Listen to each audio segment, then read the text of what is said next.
Bob Starr, Joe Butita, and Ron Fairley. Good afternoon, everyone. I'm Bob Starr here at Anaheim Stadium along with Joe Butita. Ron Fairley will join us a little later. It is down to the wire. One game, 2 games separating these two, Kansas City and the Angels, but the magic number 1 game, so a loss there, a win here, a win here, a win there, makes no difference. I guess there are a number of combinations, but really what's necessary is a victory here this afternoon for the Angels, Joe, and they've got themselves a Western Division title. And the surprising thing about this time of the year, there's only 2 games left, but there's so much baseball left to be played, and with Charlie Huff on the mound for the Rangers, it's going to be doubly tough for California. Although it is a day game, and some of the players feel that his knuckler is easy to spot in the day game. We'll see. He was very, very good the other day. Ken Forsch had one of those kind of outings that gives you nightmares when he threw 4 pitches in the first inning the last time out, and all of a sudden there were 4 runs on the board. I hope that doesn't happen today. What we're going to do is give you a glimpse of what's going on in Kansas City. Let's join Lon Simmons and Harmon Killebrew in Kansas City in the 5th inning. Want to welcome the fans from Southern California and KTLA. The runner going Wilson. The throw not in time. He steals second. Wilson had just beaten out a base hit to shortstop. The score here 2-2. The A's scored twice in the 4th inning. The Royals with single runs in the 1st and 4th. Now in this inning, it is Wilson at second base with UL Washington at the plate. Wilson stealing second after his infield hit, and you see Wilson picking up the stolen base again. Harmon Killebrew with us, and Harmon, Wilson's speed is unbelievable. Well, it really is. He just beat out that infield hit with just sheer speed. He hit a line shot to the shortstop and beat it by a step at first base. 1-1 count to UL Washington is 2 for 2. The Royals picked up a run in the 1st on Wilson's triple, and Washington's following double. Foul back, 2-2. Then the A's, after Vida Blue had a struggle through the first 3, the A's left 8 men on the bases. They left the bases loaded in the 1st. He struck out Klutz to end that inning. They had the bases loaded in the 2nd after a leadoff triple by Moore. And Lope struck out to end that inning. Then he walked 2 men with 2 out in the 3rd, and Newman struck out to end that inning. Popped up foul, maybe playable. Newman coming back. Does he have room in the corner? He can't get it.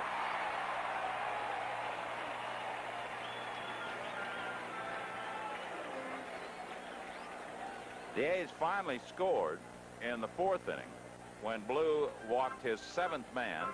That was Henderson with 1 out. And you'll watch Newman go after this ball again. The score tied 2. Newman tries for that catch, and now with the A's 2, the Royals 2, in the bottom of the 5th inning, we'll go back to KTLA. All right, Lon Simmons, thank you. 2-2 out in Kansas City. As I said, a win here or a loss there, regardless, and it's all finished for the day. Let's check over the lineup for today, and here's Joe Butita. Thank you. The lineups for the Texas Rangers: batting first in center field, the rookie George Wright. Batting second, the shortstop Wayne Tollison. Johnny Grubb will bat third and play left field. Right fielder Larry Parrish batting fourth. The designated hitter Pete O'Brien. Batting number 6, the catcher Jim Sundberg. Pat Putnam will line up at first base and bat 7th. Bill Stein at third base batting 8th. And Mike Richard at second base, and Mike will bat 9th. And on the mound for the Texas Rangers, Charlie Huff with a record of 16-12, an ERA of 3.82. Charlie is 1-2 lifetime against the California Angels. And for the Angels, here's how they will bat this afternoon. Batting first in left field, Brian Downing. Rod Carew batting second, playing first base, Fred Lynn. In center field, batting third. Reggie Jackson in right field, he will bat fourth. Doug DeCense will play third and bat fifth. The designated hitter Don Baylor batting sixth. Bobby Grich at second base batting seventh. Batting eighth, the shortstop Tim Foley. And Bob Boone, the catcher, and Bob will bat ninth. Ken Forsch, another veteran, will be on the mound for the Angels. Ken with a record of 13-11, an ERA of 3.78. Now from Anaheim Stadium, please join us in our national anthem.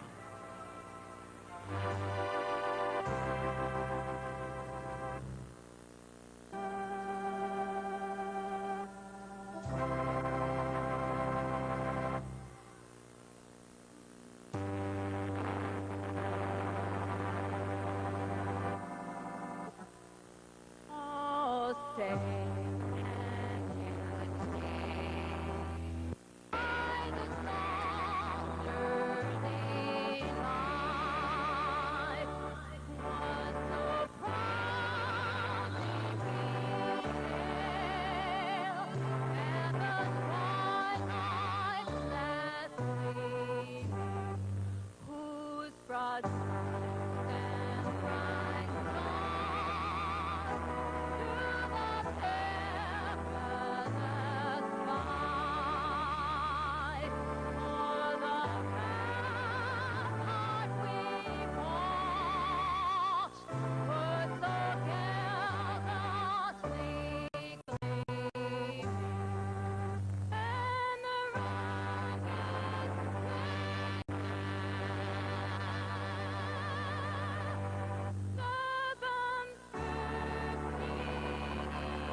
We're about ready to play baseball this afternoon from Anaheim, and looking on to what could be a pennant-clinching afternoon of baseball here. We're happy you joined us.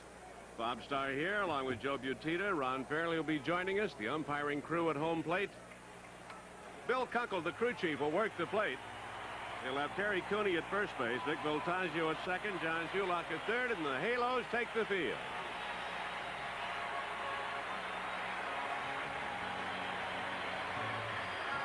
Kansas City has taken the lead over Oakland, 3-2 in the fifth inning. Kansas City leading Oakland 3-2 in the fifth inning. Ken Forsch to the mound. Trying to win his 14th of the year defensively, Rod Carew at first base. Had a big RBI last night. Bobby Grich at second base. The shortstop, Tim Foley. At third base, Doug DeCense. In the outfield, Brian Downing. Checking the wind conditions out in left field. Fred Land in center field. Had a big home run in last night's game. Had 3 hits. Reggie Jackson, a double late in the game and drove in a big RBI. In right field, the catcher, Bob Boone. On the mound, Ken Forsch looking for his 14th win of the year. A career mark of 3-3 against Texas. 1-1 this year. This is his 4th start against the Rangers. He has 12 complete games, 4 shutouts on the year, and didn't have very good luck against them last week. Out in Arlington, a good look at the crowd here. It'll be a good crowd. It'll be in the 30,000 range here this afternoon. Looking on to see if they can be here and be present and a part of a little Angel history on this Saturday afternoon at the Big A. This copyrighted telecast presented by authority of the California Angels and is intended solely for the private non-commercial use of our audience. Any publication, reproduction, retransmission, or other use of the pictures, descriptions, and accounts of this game without the expressed written consent of the California Angels is prohibited. Ready to lead it off for Texas, the switch-hitting rookie center fielder George Wright, who had a hit last night. He's 1 out of 4. They didn't have many hits off of Jeff Zahn. First pitch by Forsch. Slapped foul off to the left side. Wright with a 15-game hitting streak, a .269 batting average, 11 home runs, 50 RBIs. Last Sunday in Arlington had to be one of the screwiest first innings I have ever seen. The bunt try up in the air, but no chance for a play by Rod Carew at first, fouled off, and it's 0-2. Ken Forsch threw 4 pitches and was behind 4-0. It was really something. But that is water under the bridge. Tollison waiting on deck. They've changed their lineup around a little bit. They've inserted a couple of people who hadn't been in the lineup before also. No balls, 2 strikes here on George Wright. The changeup hit to Carew. Rodney will play it alone. 1 away. That's the way things begin here this afternoon. It's a festive spirit that pervades here. It is almost a holiday kind of atmosphere, and of course everybody in anticipation of what could happen here today and looking forward to it. The batter, Wayne Tollison, the rookie shortstop. He's a switch hitter.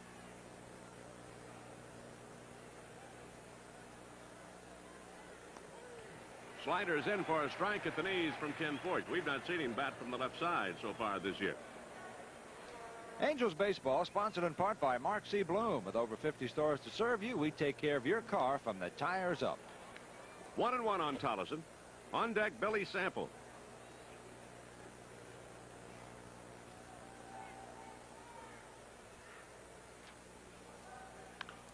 Toward Bobby Grich, getting caught between hops almost, but he throws out Tollison for out number 2. 2 down here in the first inning on a couple of ground balls from Ken Forsch. And the veteran right-hander from Sacramento now will work. Well, now they have changed around and put Johnny Grubb in there rather than Sample. Grubb playing rather than Sample. So they changed the lineup on us a little bit. Johnny Grubb, who has hit the Angels well, swings on the first pitch and fouls it away.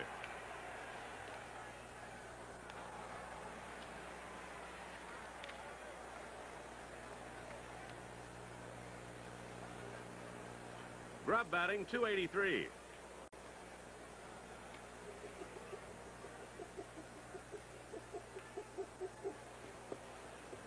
Has operated primarily as a designated hitter. Has 3 home runs, 26 RBIs.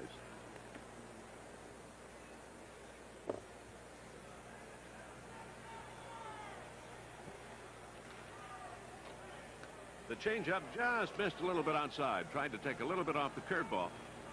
1-1 count on Grubb. 2 out, nobody on. Slider inside for a ball. 2-1.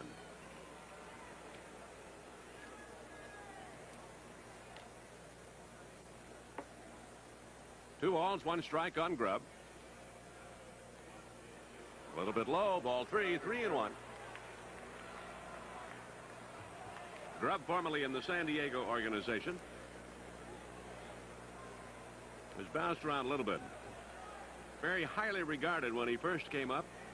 And not to say he's not highly regarded now, but they had a lot of promise for him when he was with San Diego. The ground ball to Bobby Grich for out number 3. And that's the way the first inning goes here.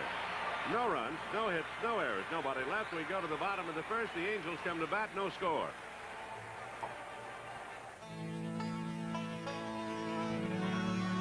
Early in the year, these guys were down here scouting the kids. Now they're back looking for help.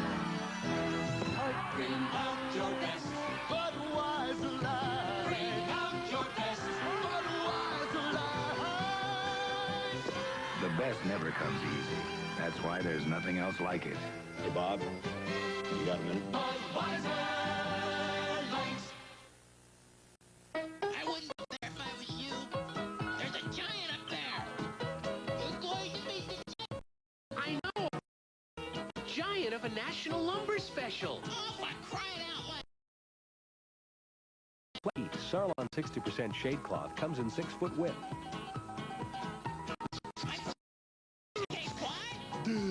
Am I too late?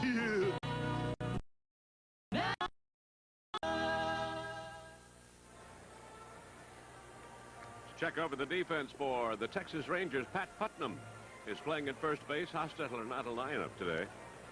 Second baseman is Mike Richard. Wayne Tollison at shortstop. Third baseman is Bill Stein. Buddy Bell is out of there. In left field, Johnny Grubb. Center fielder is George Wright. And the right fielder, Larry Parrish. The catcher, Jim Sundberg. Brian Downing prepares to step in, and on the mound, the knuckleballer, Charlie Huff, with a 16-12 record, 1-2 mark career-wise against the Angels.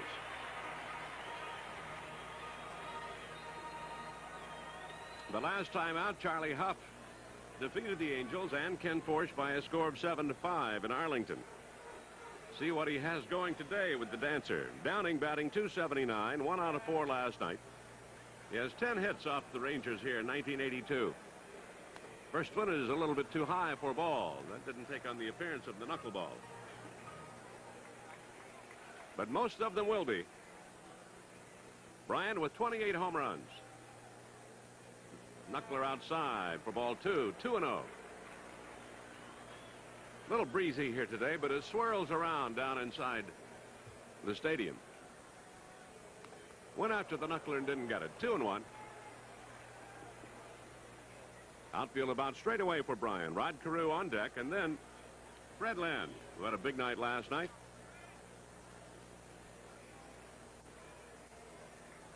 No score, bottom of the first. Well hit up the gap in right center. Parrish is not going to be able to get it. Bryan's going to wind up with 2 as Parrish gets it back in. A leadoff double for Brian Downing. So that is the way things begin for the Angels here on this Saturday afternoon. Downing taking one well up the gap in right center. Well, on Huff's knuckle, you have to wait and wait and wait, and we pick up the swing late, but the ball was on the outer part of the plate, and Bryan waited, although he made his commitment with that front foot, and then just ripped the ball. So that's his second double in as many nights. He led off the 5th inning last night, but was left there. The Angels could not get him around. Let's see what happens now. See how they're going to play it here. Rod Carew up there, the best bunter on the team, maybe the best bunter in baseball. So whether they play the bunting game to try to get Downing over to third or allow Rod to swing away, try to pull the ball to the right side. Kansas City leading Oakland now 3-2. That's in the 6th inning. So Kansas City making things no easier at all. Blue was knocked out. Keogh is still in there. Charlie Huff has found something wrong with the mound. He wants some repair work done or something or other. Or maybe it's a shoe. Maybe his shoe's gone haywire on him. No, he wanted a tongue depressor. That's all he wanted, to clean out his spikes. And the other baseball, while he makes it back, Toronto's shut out Seattle 3-0. Baltimore out in front of Milwaukee by a score of 7-3 in the bottom of the 5th inning.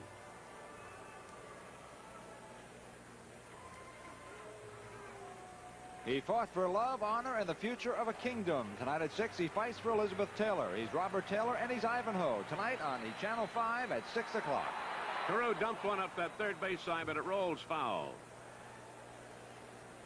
Baltimore leading Milwaukee by a score of 7-3. Should they win it, they go to tomorrow's final game even up for the American League Eastern Division title. Boston out in front of the Yankees by a score of 5-0, top of the 9th inning. Cleveland beat Detroit in the first of a doubleheader 2-0. Second game, Detroit got a run in the first. Minnesota, Chicago, that's over. Chicago won at 5-3. Tom Brunansky had his 20th home run of the year in that game. Rodney trying to get Downing over to third. He's going to swing away this time and takes outside for a ball. 1-1. St. Louis and Chicago 3-3, bottom of the 5th inning. Darrell Porter with a home run there. Everything else at night. Rod going after the knuckler, doesn't get it. It dropped away from Sundberg, but not far enough to allow Downing to advance. 1 ball, 2 strike count.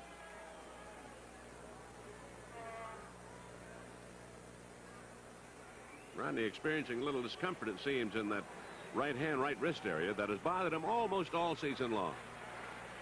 The knuckleball is too high, boxed by Sundberg. 2-2.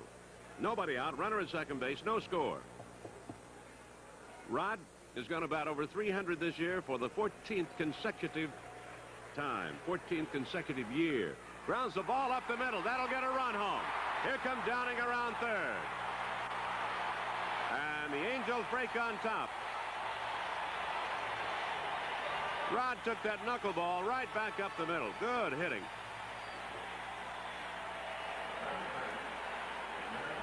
And here's the anatomy of Rod Carew's 43rd RBI of the year. Right up the gut when you need it the most. He drove in a run last night as well, so now he is 2 for 5 in the series with a couple of RBIs. Well, the Angels break on top as Downing scores. Rod with his 43rd RBI. Still nobody out. The batter, Fred Lynn, who homered last night, has hit better against Texas than anybody else on the ball club. Owns a .469 batting average, 2 home runs, 6 RBIs. He's had 15 hits against them. He was 3 out of 4 last night, and goes after the knuckler and fouls it back. Freddie, since the All-Star break, a .311 batting average, 11 home runs, 53 runs driven in. 1-0 lead for the Halos here.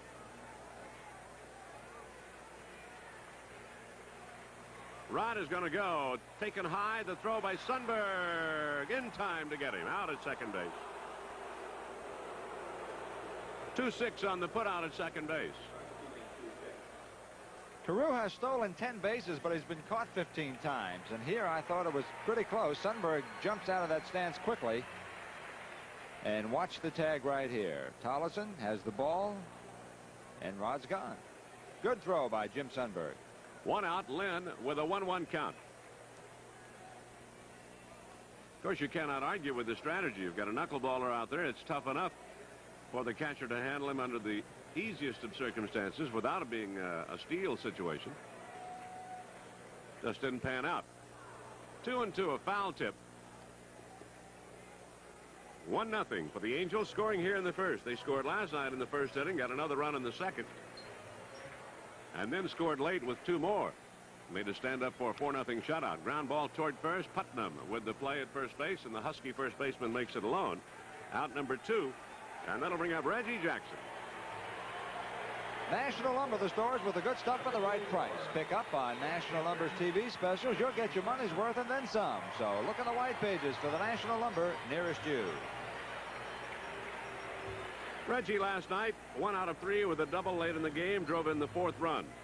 Has not had that good a batting average over the year against Texas. 171, a home run, 5 RBIs. He's had 6 hits. Looks at a high knuckleball, ball 1.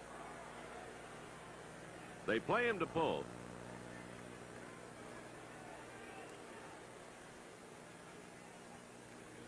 The knuckler in for the strike. Reggie batting .272. Bob, got a football score for you. UCLA leading Colorado 10-3 in the second quarter. About 10 minutes left before the half. Well hit towards center field. Way back. It is going. It is gone. A home run for Reggie Jackson, number 38. And that is a new Angel record. And the Halos lead it 2-0.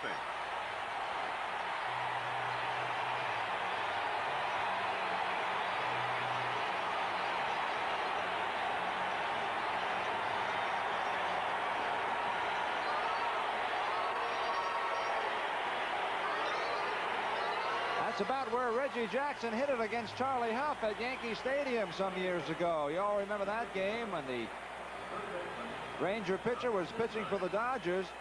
And I don't know if it was prophetic or not, but at batting practice today, the Angels were very, very loose, and Reggie Jackson predicted that he'd hit 3 home runs today. Well, he's got 1. And he just savored that one as he stood at home plate, knew it was gone, and took a little try as he watched it drop into the covered area out in center field. DeCinces takes the knuckleball for a strike. 2-0. Home run number 38 for Reggie. That is a new club record. And home run, or RBI, number 97. And that ties him with Doug DeCinces. 0-2 on Doug.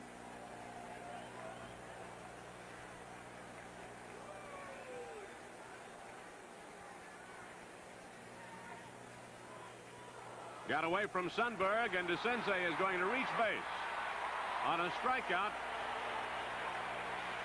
And probably a pass ball, we'll see.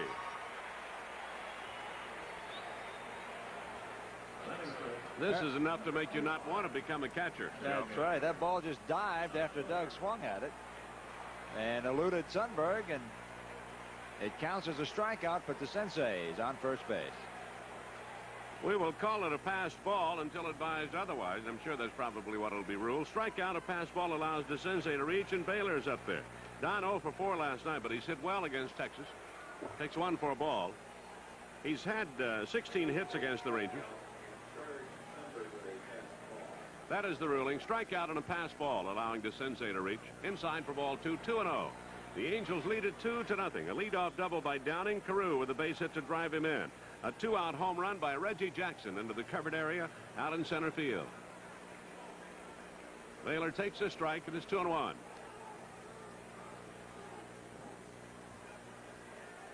The last check we had in the 6th inning, Kansas City was leading Oakland at 3-2. The Angels win here. Doesn't make any difference what happens there. 2-2 the count. Don just couldn't wait long enough on that pitch.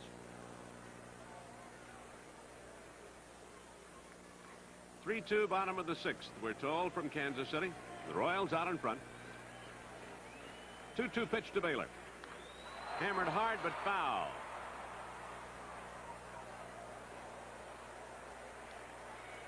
So the count remains 2-2. Don with 24 home runs, 94 RBIs. The 3, 4, 5, 6 men in the lineup. 84 ribbies, 97, 97, and 94. You want to throw the leadoff man in there, Downing, 84 also. Baylor is down on strikes, and that takes care of the Angels here in the first. But 2 runs home. On 3 hits, they leave a man. And after an inning of play, the score, the Angels 2 and the Rangers nothing. The One Brand Tire Store versus Mark C. Bloom. The One Brand store sells one brand, but Bloom sells General, Michelin, Bridgestone, Dunlop, Pirelli, Uniroyal, Kelly, and many, many more. So if one brand isn't right for your car, Bloom has another brand that is. The One Brand Store versus Mark C. Bloom. Now, where do you think you'll find the right tire? Mark C. Bloom. You can't choose the right tire if you don't have a choice. What's Taco Bell come up with now? A new reason to try the giant Taco Bell Grande. Besides getting more of all the delicious, savory flavors in our biggest taco ever. If you try one now at the regular price, you'll get a medium-sized Pepsi-Cola with it for just 5 cents. So come to Taco Bell and try the giant Taco Bell Grande for a new reason. A medium soft drink for a nickel.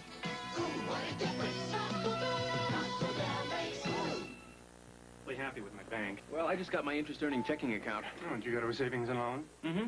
Does yours have a check guarantee card? Right. And overdraft protection? Yep. Did you get a credit card? Mm-hmm. How much do you have to keep in yours? As little as I want. Hey, where'd you get it? At Home Savings, a $2,000 balance in any savings account qualifies you for an interest-earning checking account. And you can get a package of added services at Home Savings of America.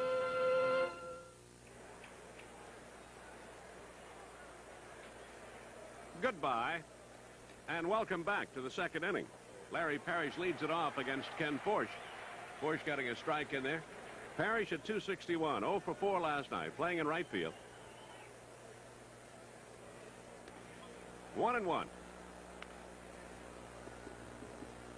Parrish with 16 home runs. Had a 3-run shot off Forschy last Sunday down in Arlington. Coming inside around the knees for ball 2, 2-1. And as I recall, he really tattooed that pitch. Dead away center field? Just maybe 10 feet to the right of the center field marker. Has 61 RBIs on the year. Had a first half of the season that you can just toss away. It was a lost first half. Slider misses down and away for a ball. 3-1. But has really come back strong in the second half and has played well for Texas. 16 home runs on the year, 61 RBIs, and a .261 batting average. Well hit toward left. Back is Downing near the track. Bryant right at the edge of the wall and can't get it. It's gone for a home run for Parrish. So he does it again on a slider. Parrish found a slider up in the strike zone and takes it over the wall and cuts the lead in half. It's 2-1. That's number 17 for Parrish. Here's the pitch by Forsch. A little bit up in the strike zone. As you can see, it was above the belt, and it didn't slide very much. So the Rangers come right back and get one. That's the first hit off Forsch. Downing gives it a game effort out in left field. but it just eludes him. A bouncing ball to second. Bobby Grich, his third chance of the day, throws out Putnam. That'll bring up Jim Sundberg. And we'd like to remind all Angel fans who wish to become a season box holder in 1983 that now is the time to get on the priority list. If you'd like to become a new member and purchase either box or reserve seats, drop a postcard with your name, address, and phone number to Angel Season Box 1983, Box 2000, Anaheim, California. Sundberg going after the first one, fouls it back. That home run by Parrish, by the way, the 24th home run given up by Ken Forsch here in 1982. That has been a bugaboo. Is the long ball. Slider misses down for a ball, 1-1. And in a way, Bob, it may jolt the Angels back to reality, although they know what they're up against. But scoring 2 runs in that first inning. Whoops. This ball game is tied up. Sundberg has just tied it.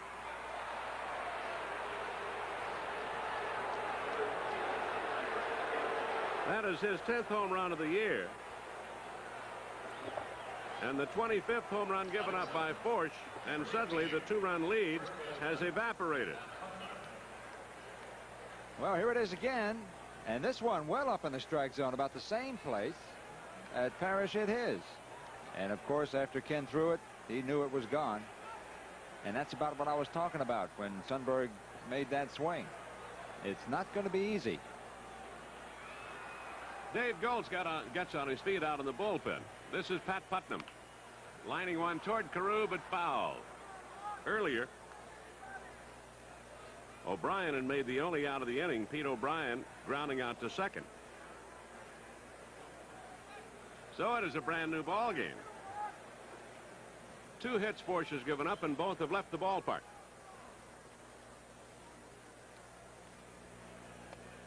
Straightens him up. 1-1 on Pat Putnam. Did not play in the, didn't play in the series in Texas, didn't play last night. Ground ball hit at the hole at short. That's a base hit out of the reach of Foley. Putnam is on. Oakland has taken the lead. 4-3 over Kansas City. Number 1, third baseman, Bill Stein. The ground ball by Putnam to the opposite field. Kansas City has made a pitching change, and Quisenberry has come on, we're told. And Oakland leads it out there, 4-3. That's in the 7th inning. 2-2 here. Bill Stein standing in. Slider catches the corner. Stein batting .243, hitless last night, 0 for 3. 1 home run.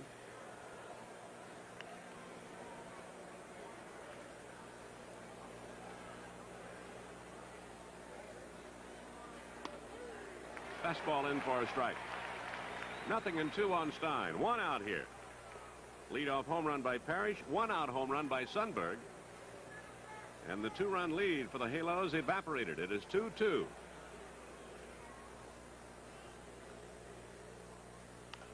The slider hit foul into the Texas dugout. Ricochets out of there. Everybody all right, or did that get someone? That might have picked somebody off in there.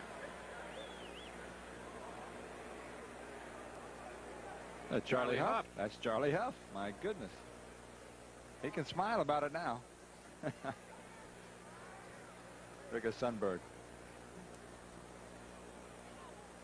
Is he shielding him or giving him a target? 1-2 on Bill Stein.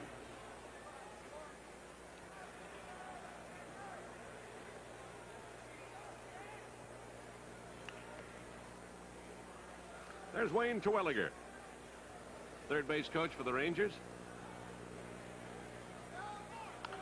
Toward first, Carew with only 1 play, and that is at first base. Advancing, Pat Putnam, who was off with a pitch, so no chance to get him at second base. Second baseman, Mike Richard.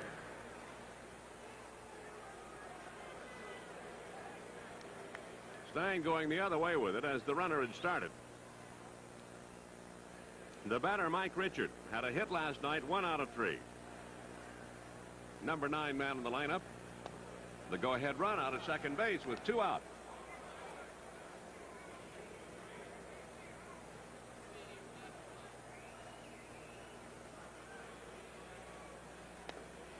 Down too low for ball two. 2-0. Force falling behind the Texas second baseman. Goltz continues to throw out in the Angel bullpen. Fouled out of play to the right. 2-1.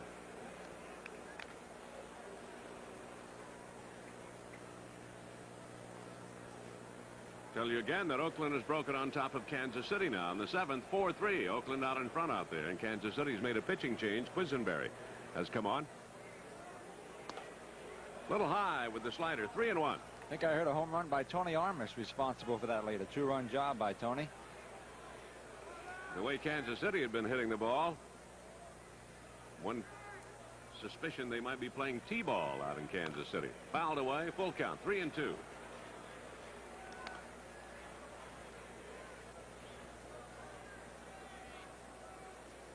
The Angels win it. The playoffs start here on Tuesday.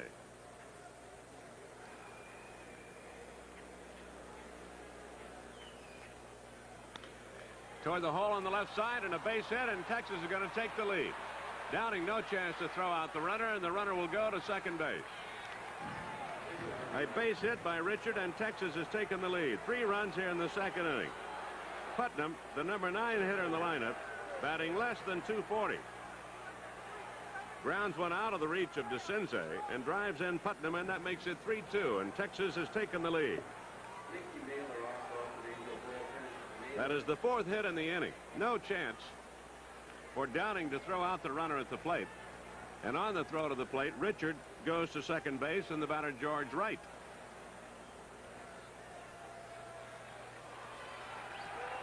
Gene Mock making his way out to the dugout and makes his way to the mound.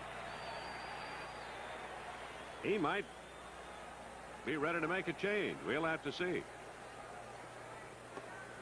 He wants to talk it over with the big right-hander who has suffered a tough second inning. He had a tough first inning last week down in Arlington, and here today has given up 3 runs in the second after his club staked him to a 2-0 lead, and that's going to be all. That is it for Force. The change has been made, and the call has gone to the Angel bullpen, and it'll be Dave Goltz who will advance to the mound. So as Goltz makes his way in from the bullpen, we'll go away for a moment, then return.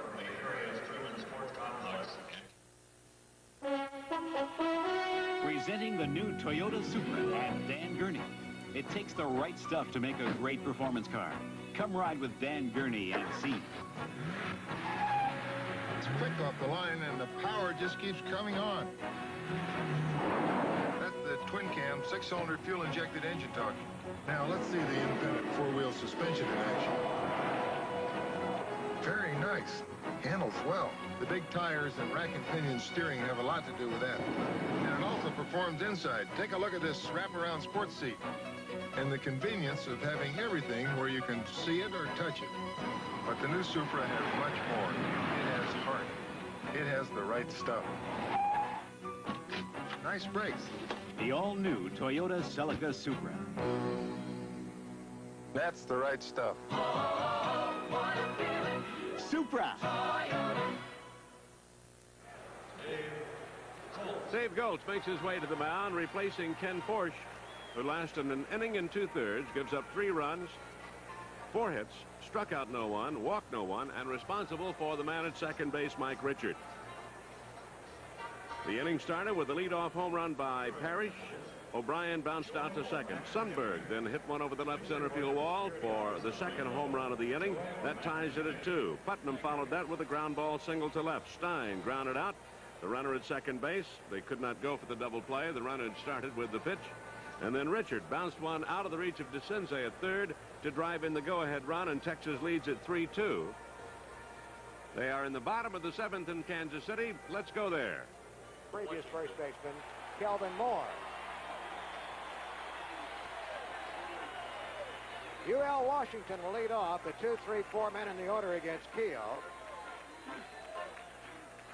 Our welcome to the Southern California viewers from KTLA on an update here at Kansas City's Royal Stadium. The Royals broke a 2-2 tie with a run off Matt Keogh in the 5th inning, but Keogh is still pitching as we go to the bottom of the 7th, And the A's surprised Dan Quisenberry with 2 runs in the 7th to lead 4-3 as Washington has just led off the 7th inning with a single. Quisenberry came on in the 7th after reliever Mike Armstrong had pitched 2 powerful relief innings and struck out 4 men. But Quisenberry was greeted by a Lopes double, and 2 batters later, an off-field homer to right field by Tony Armas for the 4-3 lead, which prevails now. And with Washington at first with a leadoff single, the tying run being carried by him, Billy Martin comes to the mound. He has 2 men working in the bullpen, and he will probably replace Keogh at this point. So it's 4-3 A's. We're in the bottom of the 7th. The tying runner at first base for the Royals. We'll send you back now to KTLA. Thank you, Bill King. And the tying run on in Kansas City for the Royals in the bottom of the 7th inning. Here, Dave Goltz has come to the mound. George Wright to face him. Runner at second base, 2 out. And we have a football score from Colorado. The Bruins of UCLA leading the Buffaloes 10-6 in the second quarter of play. 10-6 UCLA. Wright bounced out to Rod Carew his first time up there, the switch hitter, center fielder. 3-2 Texas. 3 runs on 4 hits.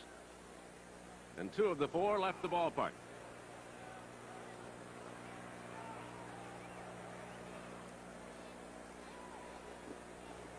Goltz and Wright in a little gamesmanship down here.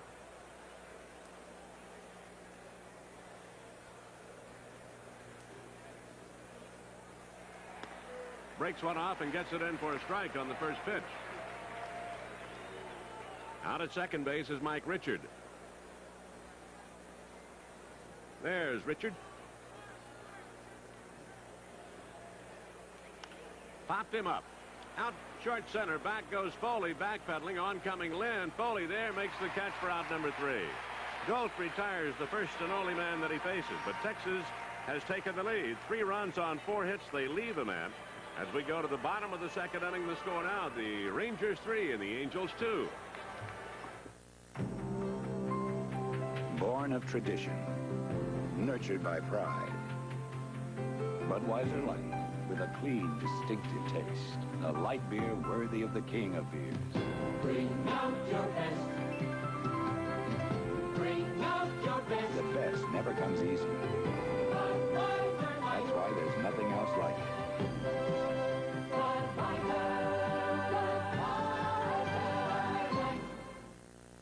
Excuse me, sir. How would you describe tire prices today? Pretty high. And auto service costs? Pretty high. But what do you call these ads that claim the lowest prices ever? Pretty creative. Yeah, but can anybody keep a low price promise today? Mark C. Bloom. Doesn't Bloom promise the lowest prices ever? No, just the lowest price possible. What if I find an ad with a lower price somewhere else? Bloom will beat it. Well, who are you to think you know so much about Bloom? The president. Oh. You know, everyone's talking about money these days, so naturally a lot of people are talking about super checking over Great Western Savings because it's a little different. It works like your checking account, but it pays high interest, like a money market fund. Every dollar over $2,000 is swept into the Great Western Investment Plan automatically. So remember, super checking. It's a smart thing to do with your money. Great Western Savings, a new brand of banking. Bobby Grich ready to face Charlie Huff now, having to play catch-up, and Huff starts him with a knuckler. No contact from Bobby Grich. Bobby was 0 for 3 last night. Has had only 4 hits all season long off the Rangers. Been a tough club for him. 0-2. Thing about Huff, you want to get him out of there before he gets beyond the 5th inning. Because if he gets beyond the 5th inning, whoa, this might do it. This is well back and left. Grub at the wall, looking up. Goodbye. It's tied at 3.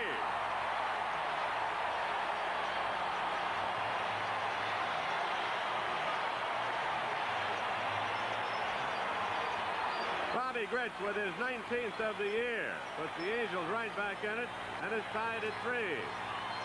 Well, Charlie Huff had an 0-2 count, but with the knuckleball, you come right back and see what happens, and that one didn't knuckle too much. Charlie come a little bit side on that time, and the ball carrying very well here in the daytime at Anaheim Stadium with the win, and we are tied. Foley takes a strike from Charlie Huff. The second home run of the day by the Angels. Reggie Jackson hit the other.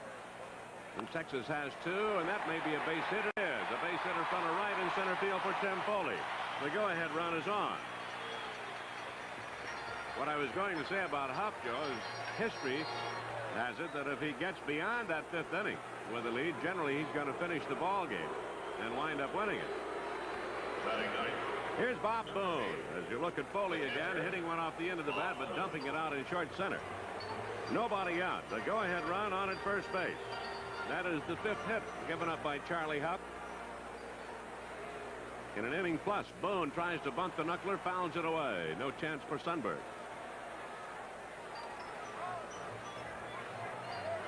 This is Boone country.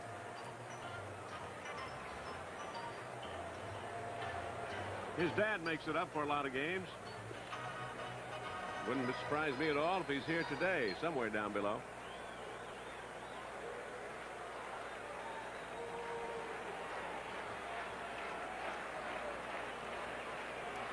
Leadoff home run by Bobby Grich is tied at 3. 3 runs on 4 hits for Texas, 3 on 5 for the Angels. Nobody out.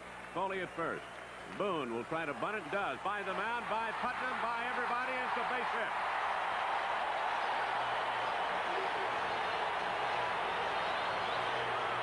Bob bunting the ball firmly by the mound and by the charging Huff and first baseman Pat Putnam. Take a look at it. Imagine how tough it is to bunt the knuckler. And Charlie just kind of misplayed the ball. The ball didn't take a bad hop. Charlie came right off the mound, and the ball was bunted toward the first base side, and nobody could get it. So there's nobody out. 3 hits already in the inning.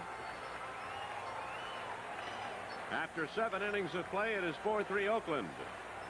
So they got out of that little jam in the 7th inning, apparently.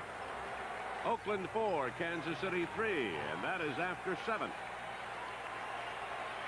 Brian Downing with a chance to put the Halos on top. He doubled and scored in the first. The knuckleball down too low, ball 1. They have some action out in the Texas bullpen.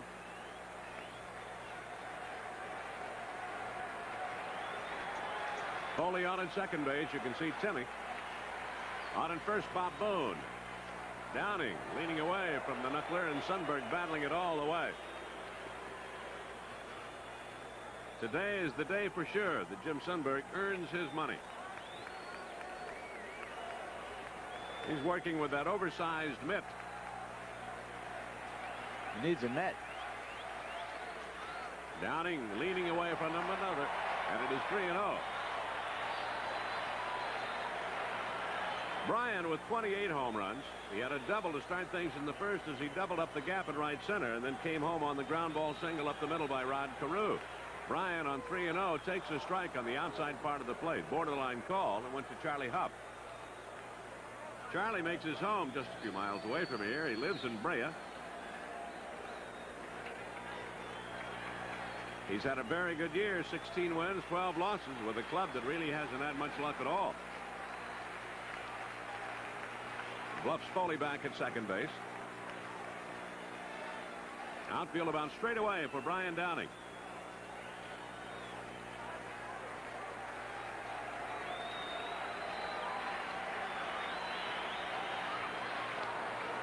Nothing doing on the pickoff play. Bob, we have another update on that UCLA football score at the half. The Bruins, who are going for their 4th consecutive win, are leading Colorado 17-6. It is tied here, 3-3. Nobody out. Runners at first and second. By the way, the replay of the UCLA Colorado game tonight at 11 on Channel 5.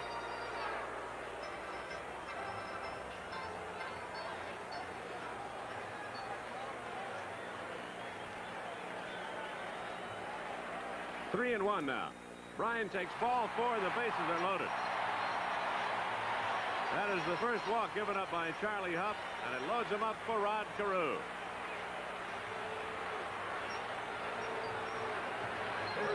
Three straight hits and a walk. A home run, 2 singles, and a base on balls have loaded him up, and a base hit puts the Angels on top by 2, more than likely. 1 for sure.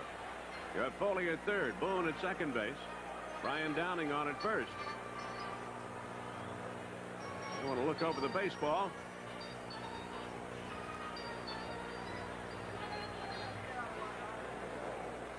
Rodney had a base hit his first time up there.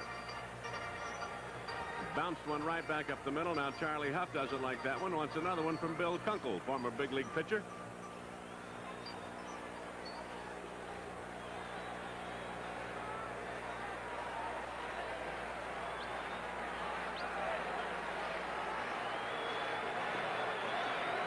Now Charlie Huff doesn't like that one.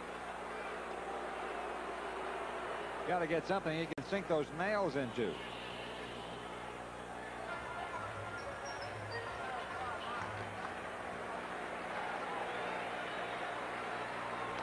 Rod takes a strike. Knuckler on the outside corner. 3 home runs, 43 runs driven in. He's batting .317. And as I told you, he's going to hit over 300 for the 14th consecutive season. Grounds it back to Huff. They'll go to home. There's one. Back to first. Thrown badly. Out at first base. Good play by Putnam. Double play. 1, 2, 3 on the DP. Runners at second and third. 2 out. Still tied at 3. Right back to Huff.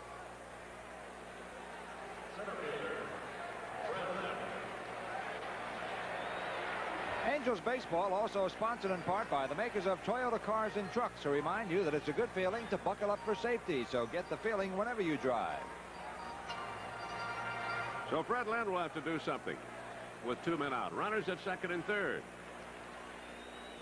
Way outside with the knuckler, and a good save by Sundberg. Lynn bounced out to Pat Putnam at first base unassisted. His only other time up there. All tied at 3. Fouled back here. Had him reaching. 1 ball, 1 strike on Fred. Bob Boone returning to third base. Out at second base, Brian Downing.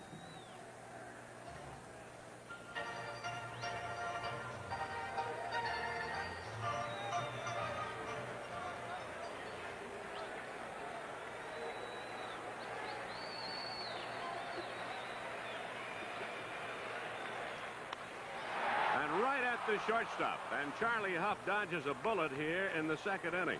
They got a run off him with a leadoff home run by Grich, but a double play with the bases loaded and a line drive out to the shortstop takes the Angels out of the inning. They get 1 after all of that on 3 hits, and they leave 2, and they've stranded 3. And after 2 innings of play, the score tied at 3. Toyota presents a truck that gives you the feeling. The feeling of power in motion. The Toyota 4-wheel drive truck. It's wild. With a power plant that gives you 100 horses and big load-pulling torque. The minute you drive this Toyota, you know it's telling you to head for the hills. Now you got the feeling. Somebody did it right. Oh, we're feeling Toyota. Why do 100,000-mile flyers choose United? The greatest show on earth plays over 80 cities a year, which means I fly United all the time, because they go just about everywhere we play with lots of convenient flights to choose from. 9 daily non-stops to Denver with great connections east. With United, traveling on business is always a pleasure, even when you're working with a bunch of clowns. People who fly for a living fly United's friendly skies. Nestle Crunch, the blend of milk chocolate and crispy crunchies that's music to your mouth. Creamy milk chocolate is a melody. Crispy crunch is all the harmony. The two together are music to munch. Let's hum a few bars of Nestle Crunch. Good stomping lips, smacking, hee-hawing, fast slapping. Nestle Crunch is music, sweet music to your mouth. There's an old retired play-by-play man right there. Good old Uncle Charlie. We go to the third. Tollison, Grubb, and Parrish up there to lead it off against Gold. Strike call to Wayne Tollison, the shortstop. Switch hitter. He bounced down to second base his first time. They're going to the bottom of the 8th in Kansas City. Oakland leads it 4-3. Chopped foul and off his tootsie at home plate.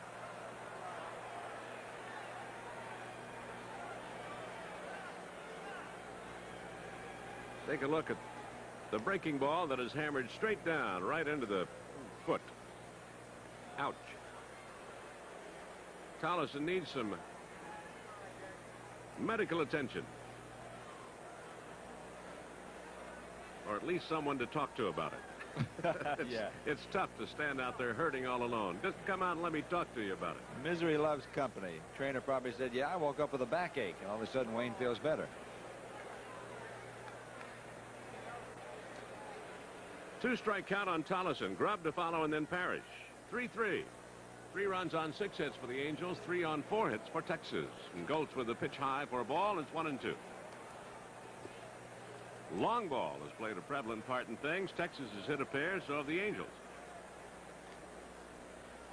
And it is mighty early. This is only the top of the 3rd inning. Breaking ball got him looking. Got him with that curveball, the knuckle curve for the strikeout. First recorded by Goltz. Right there. That's called freezing a hitter. And the guy melts away to the dugout. Johnny Grubb bounced out to Bobby Grich. Bluffs the bunt and takes a fastball low for ball 1. Grubb did not play last night. He is one of those who has hit well against the Angels. Goes after the breaking ball and fouls it at the feet of Boone. 1 ball, 1 strike. Don't forget, tomorrow is Fan Appreciation Day here at the ballpark, and hundreds of beautiful gifts will be given away. Also, you can pick up tickets for the playoffs that are to begin on Tuesday, should they begin here in Anaheim Stadium. Ticket office will be open from 9 to 5:30, as it is today. Out of play and off to the left. 2-2.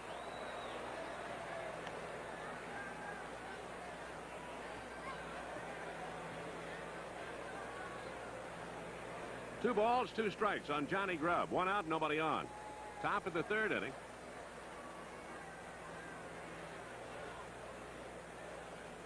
Grounded towards short. Foley on the short hop with it. Timmy's throw accurate. 2 away. And that will bring up Larry Parrish, who got things started for Texas in the 2nd after the Angels had gone up 2-0 in the 1st. Parrish started things with a leadoff home run off Ken Forsch. His 17th of the year.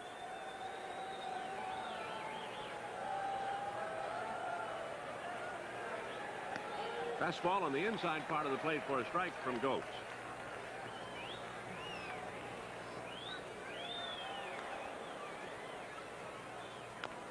Breaking ball, hammered foul. Larry Parrish from Winter Haven, Florida. Big man for a 3rd baseman, or for an infielder, but for 3rd baseman, good-sized man. Strong throwing arm. They moved him in Montreal to make room for Tim Wallach, who did a fine job for them up in Montreal. 1-2 on Larry Parrish. Darrell Johnson, the Ranger skipper.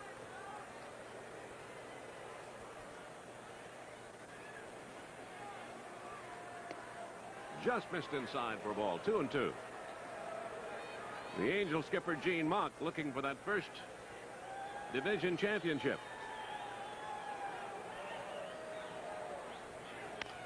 Toward the shortstop, and Foley's going to have to hustle it. Strong throw in time to get Parrish side retired. 1, 2, 3 in an easy inning for Goltz. He's retired all 4 men he's faced since coming on. No runs, no hits, no errors, nobody left. We go to the bottom of the 3rd. The score, Angels 3, Texas 3. With more and more gas stations closing their service bays, where do you go for car service? Mark C. Bloom. We offer total automotive service. Tune-ups, brakes, shocks, alignment, balancing, even air conditioning. Total automotive service, totally guaranteed. Now, where are you going to take your car for service? Mark C. Bloom. We take care of your car from the tires up. I wouldn't go up there if I was you. There's a giant up there. You're going to meet the giant. I know. A giant of a National Lumber Special. Oh, for crying out loud. Sturdy but lightweight, the Rubbermaid 32-gallon roughneck trash can, now $9.77 at National Lumber. My scotch! Am I too late? National Lumber. What's Taco Bell come up with now? A new reason to try the giant Taco Bell Grande. Besides getting more of all the delicious, savory flavors in our biggest taco ever. If you try one now at the regular price, you'll get a medium-sized Pepsi-Cola with it for just 5 cents. So come to Taco Bell and try the giant Taco Bell Grande for a new reason. A medium soft drink for a nickel. Ooh, what a difference. Taco Bell makes you. One of the many signs draped around the stadium here today, cheering their side on, the Halo Holics. Reggie Jackson to lead it off. He homered off Huff the last time and takes one outside for ball one. For Reggie's 38th home run of the year. Almost went after the high breaking ball, the knuckler. Reggie now with 38 is in second place, one behind Gorman Thomas, who has 39. 2-0 pitch. Didn't get it.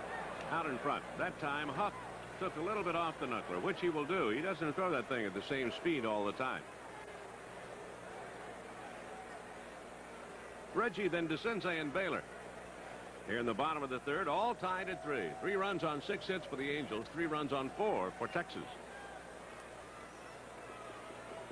Reggie now tied with DeCinces and RBIs, both with 97.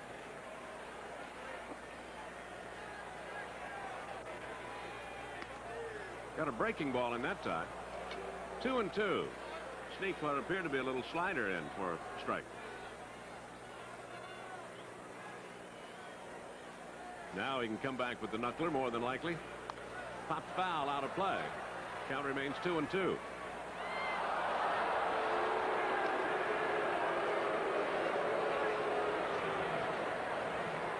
At last check, they were in the bottom of the 8th in Kansas City, 4-3 Oakland, but Kansas City was threatening.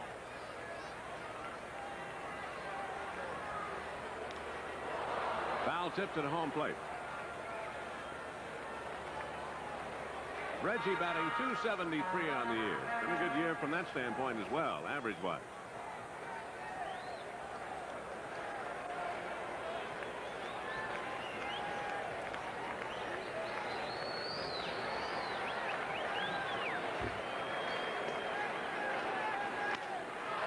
Hooked it. But Richard is able to make the play on Jackson. Got him. 4-3. Reggie reaching for that knuckler, rolled out to the second baseman. Angels baseball is also sponsored in part by Budweiser Light. Enjoy the clean, distinctive taste of a light beer worthy of the king of beer. Budweiser Light.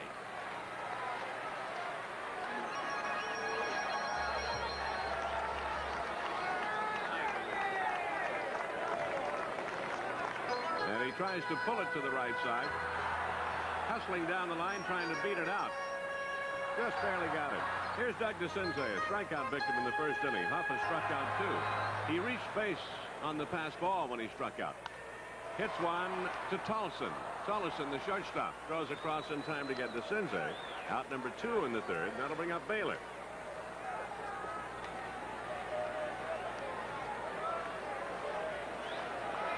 Baylor also struck out in the first. Designated hitter, Don Miller.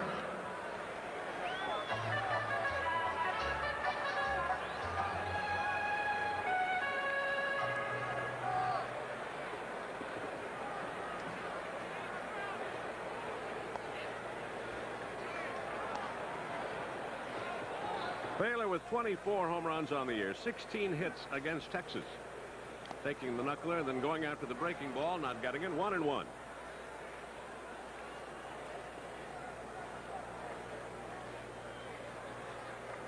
Wathan is up, second and third out in Kansas City, 1 out, 4-3. Oakland out in front, but Wathan is the batter. Runners at second and third there. 1-2 here on Baylor, 2 out, nobody on, bottom of the third.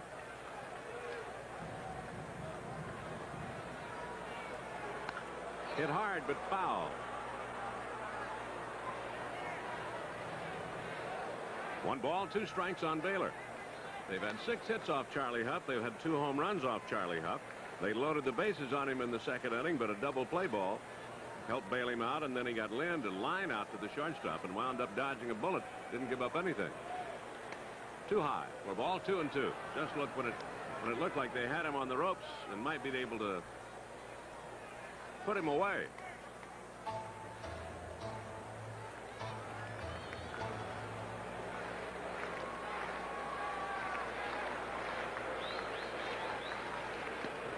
Sidearm knuckler inside for a ball. Full count, 3-2 on Baylor. It is all tied out there now. 4-4. Kansas City has scored. So it's tied at 4 in the 8th inning, and it's runners at first and third. Baylor is hit by a pitch. Baylor hit by the knuckleball. 3-2, and that'll bring up Bobby Grich. He didn't really try a great deal to avoid it. Probably felt like a fly on his arm. Right there. Right on the hip. Bobby had a leadoff home run in the second that tied it. So he'll try to keep it alive with 2 out here in the bottom of the 3rd.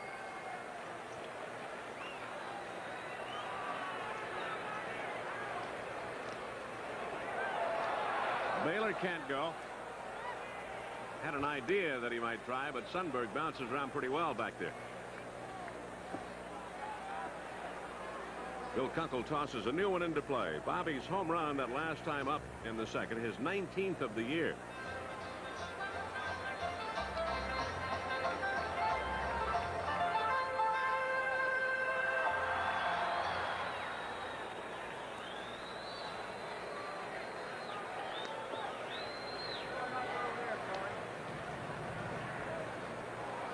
Kansas City has regained the lead. They lead 5-4 now in the 8th inning. Grich goes after the knuckler and no contact. Boy, they're tough at home. My goodness.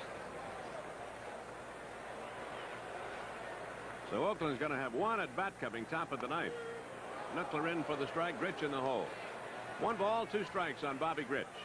2 out. Runner at first.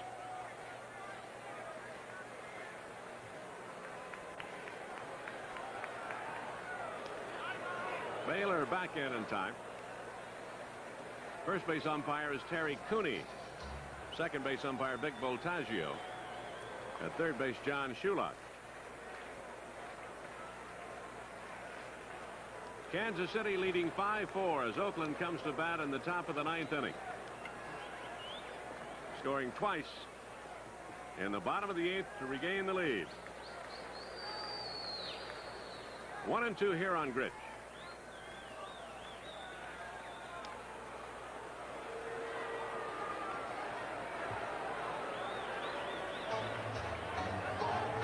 Tomorrow night at 6, their battle of love could destroy a kingdom. Robert Taylor and Ava Gardner star in the Knights of the Round Table. It's a swords and chivalry weekend. The Knights of the Round Table tomorrow night at 6 here on Channel 5.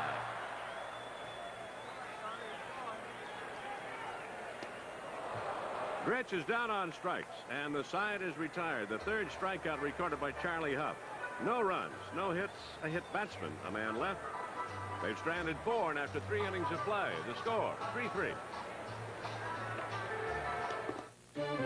Michelob brings you the 7-day weekend, Southern style.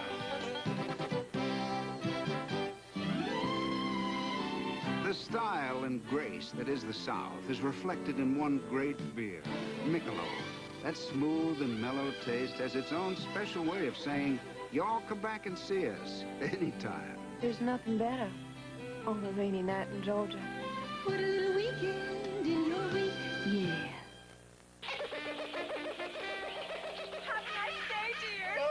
Some people have a harder time getting to work than others. And for those people, we proudly present the Toyota Corolla Tercel. Roomy inside at a very affordable price. Help! Help! The Toyota Tercel with front-wheel drive traction to get you out of those sticky situations. Did you have a good day, Harold? Helen, it's a jungle out there. Tercel! Why take a chance on that investment? Oh, it was Charlie's idea. He's young. Young people don't think about security. Yeah, well, I do. I've always kept money in home savings. Yeah, you do all right. Well, sure, I'm comfortable. I know my savings will always be there. Exactly. Hey, but Charlie says I can make more. Or you could also lose. Yeah. Do any of us have the time to earn it all again? Earn high interest without risk at Home Savings of America. Your savings are insured and backed by the safety and security of the nation's largest savings and loan. Top of the fourth inning coming up. I'm Joe Butita along with Ron Fairley. 3-3 the score. 4 home runs so far in the ball game as Dave Goetz sets to face Pete O'Brien, Jim Sundberg, and Pat Putnam. As we know, Kansas City still on top of Oakland 5-4 with the A's batting in the top of the 9th inning. O'Brien 0 for 1 so far, bounced out to the second baseman his first time up. Young fella batting .203. He's the designated hitter.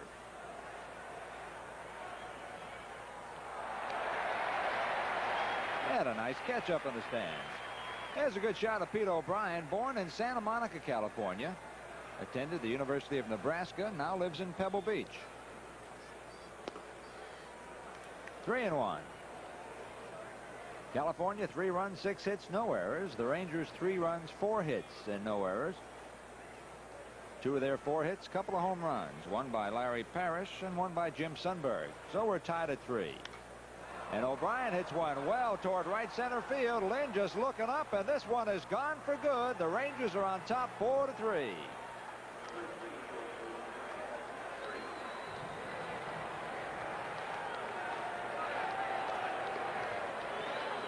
That's only the 3rd home run hit by O'Brien this year. Of course, he spent most of his time in the minor leagues. And he has good power. There's no question about this ball going out of the ballpark. At Denver this year, O'Brien had quite a year. He hit 25 home runs up there in the Mile High City. And he almost hit that one a mile. That ball went up in the seats by quite a ways. So the 3rd home run for the Rangers.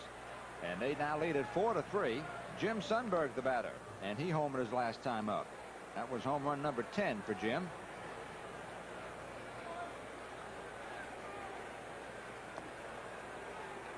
One and one. Jim Sundberg, 10 home runs, 47 runs batted in, batting .249. And on top of all that, he's a very good defensive catcher.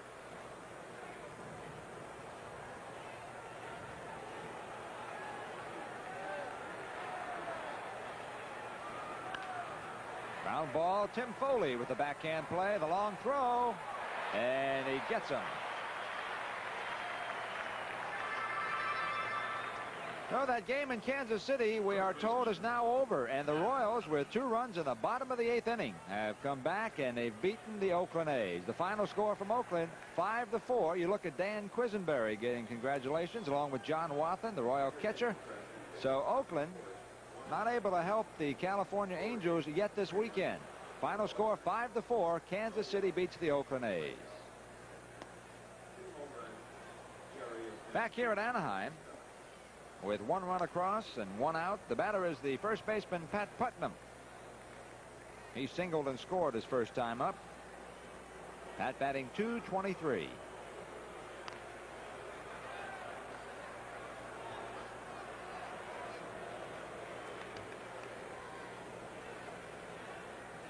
Putnam is also a pretty good low fastball hitter.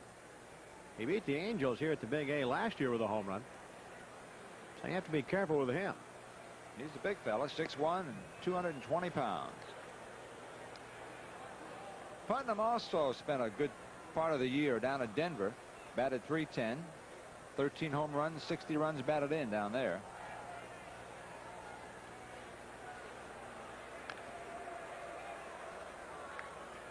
And he appears to be a pretty selective hitter. At Denver, he walked 59 times, struck out only 34 in 281 at-bats.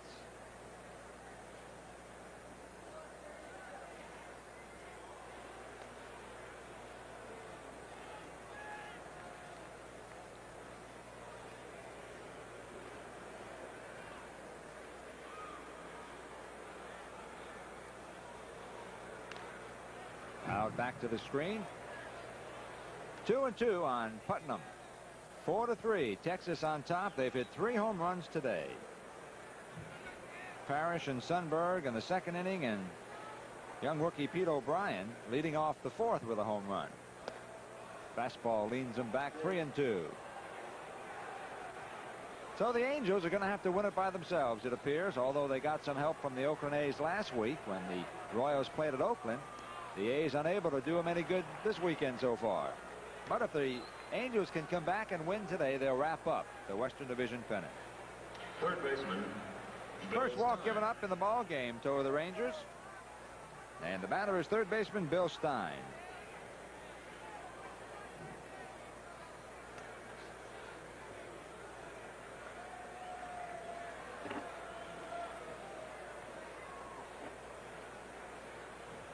Stein 0 for 1, bounced out to Rod Carew his first time up. Back with Putnam at first base. The Rangers put on the hit and run, and Stein hit it to the right side. Carew only had one play, and that was the first base, with Putnam moving on the pitch.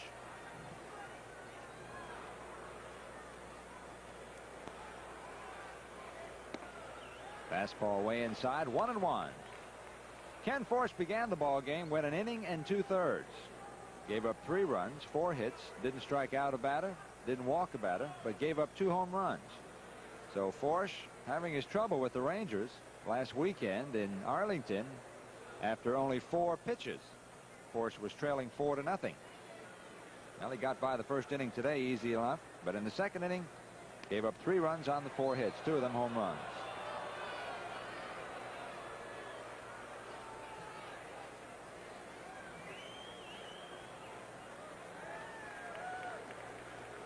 One and 1 on Stein. 1 out, and Putnam at first base. 4-3 Texas. They pitch out. Putnam not going anywhere.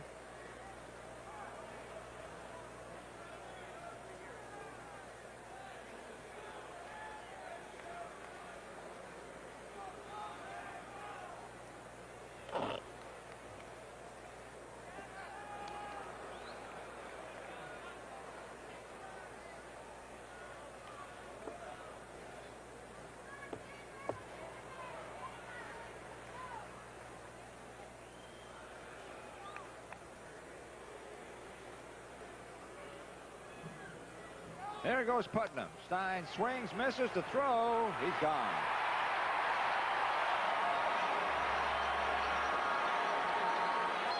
So the hit and run doesn't work. And there are 2 away. And the count 2-2 on Stein. Well, Putnam does not have that good running speed. And you're going to look at it right here as Bobby makes the tag easily.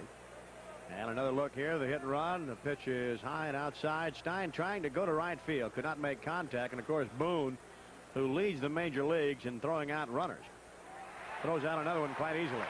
And now he strikes out Stein on the 2-2 pitch, does Dave Goetz, and the Rangers go easily, but they score a run. The home run by the rookie Pete O'Brien. 1 run, 1 hit, no errors, no one left on base. They've left only 1 so far. And after 3.5, it is Texas 4 and California 3. The One Brand Tire Store versus Mark C. Bloom. The One Brand store sells one brand, but Bloom sells General, Michelin, Bridgestone, Dunlop, Pirelli, Uniroyal, Kelly, and many, many more. So if one brand isn't right for your car, Bloom has another brand that is. The One Brand store versus Mark C. Bloom. Now, where do you think you'll find the right tire? Mark C. Bloom. You can't choose the right tire if you don't have a choice. This is it. It's stock up on Del Monte tire. Savings don't stop. It's the Del Monte event of the year. Alpha Beta's reduced over 50 Del Monte favorites, like corn, catsup, fruit cocktail. And when you buy them by the case, you get them at our cost. No limit. Fellas, so get in on all the savings you can. Save on over 50 Del Monte products and get cases at our cost. At Alpha Beta, the savings don't stop. Tell a friend.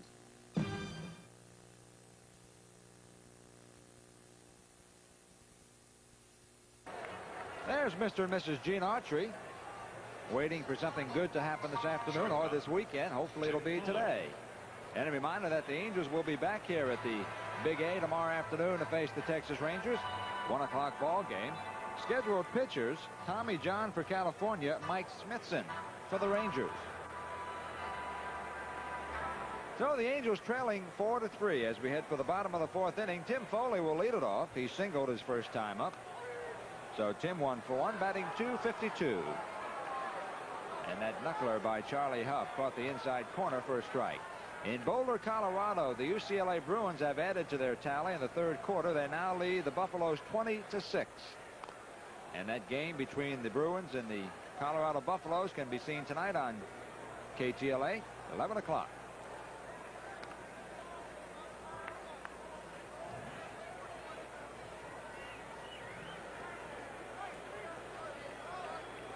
Tim Foley's been a hot hitter lately. He's hitting .303 in his last 12 games. Here he throws the bat at the ball, that elusive knuckler, and Huff throws him out. Angels Baseball, sponsored in part by Mark C. Bloom. With over 50 stores to serve you, we take care of your car from the tires up.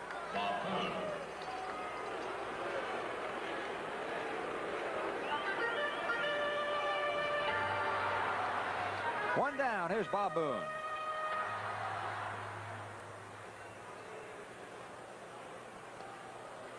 Bob singled his last time up. It was an infield single. In fact, in the second inning, the Angels came up with only a run. That was the leadoff home run by Bobby Grich, then loaded the bases, but couldn't come up with another one. Yeah, I was kind of sitting here watching Charlie Huff work, and probably the thought that comes to a lot of the fans' mind is, why aren't there more knuckleball pitchers? Well, there's a combination of a lot of reasons. Number one is that it takes a very delicate and a very fine touch to learn how to throw one of those. You can see that bottom fall out of it there. And if you don't have that right chemistry going, the ball doesn't do anything. And that's just like throwing a slow pitch up there. Bill Stein backs up on a two-hopper and throws Bob Boone out. So they're two away. And you got to have the hands and the long fingers big enough to grip that ball, and the fingernails strong enough so you can hang on to it when you throw it. It's not an easy pitch to throw. Two down. Here's Brian Downing, the Angel leadoff hitter. Well, if you throw it too hard, then it doesn't have time to really jump around very much. If you throw it too easy, then it doesn't do anything. So there's it's that right velocity that you learn to throw.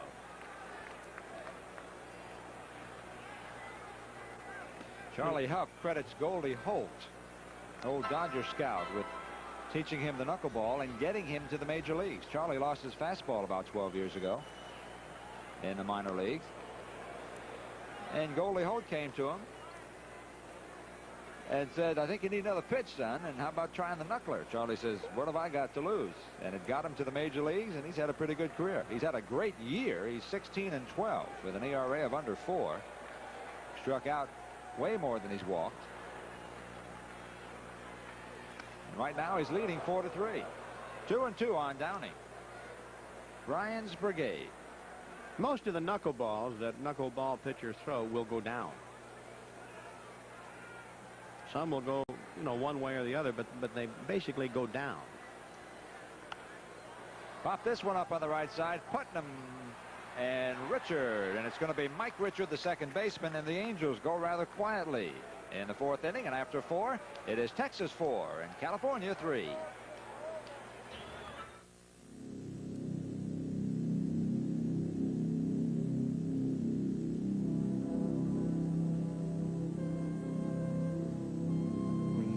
Faster than when we run together. Maybe it's the way we push each other. Maybe it's the baton. The best never comes easy. That's why there's nothing else like it. Budweiser Light. Bring out your best. You gotta reach deep inside. Bring out your best. Budweiser Light. Bring out your best. Budweiser Light. The best. You found it in yourself, and now you've found it in the beer you drink. Budweiser Light. Toyota presents a truck that gives you the feeling. The feeling that you got your money's worth. The Toyota Standard truck with the biggest engine in its class, with 100 horses of pulling power, 1,400 pounds of carrying power. This Toyota truck was built to last. And mister, there's a real comfortable ride built into this truck. Now you got the feeling. Somebody did it right.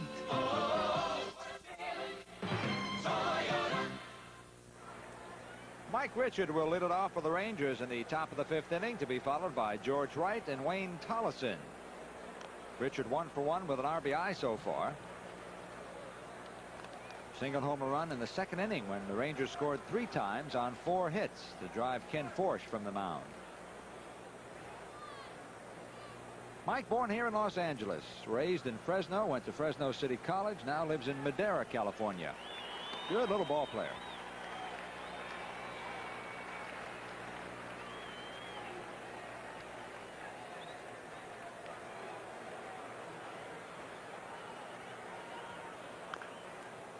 Fouled off by Wayne Terwilliger.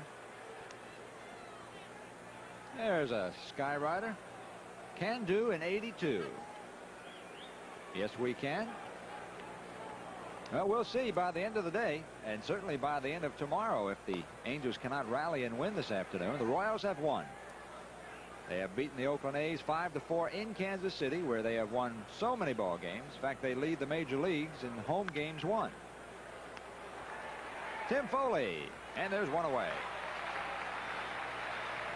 Angels baseball also sponsored in part by Home Savings of America, the nation's largest savings and loan, with assets over $15 billion. There's the center fielder, George Wright. George 1 for 4 last night. He's 0 for 2 today, so 1 for 6 in the series. Bounced out to Carew and flat out to Tim Foley. Wright has hit safely in his last 15 games, and they're very high on this youngster.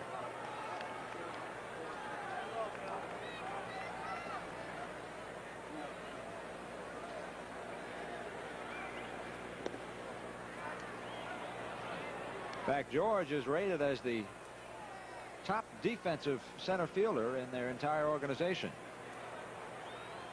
Hit .260 at Tulsa last year. He's batting .265 here in the major leagues. Switch hitter. And Goltz walks him. Second walk given up by Dave Goltz. So with a man on and a man out, the batter is the shortstop, Wayne Tollison.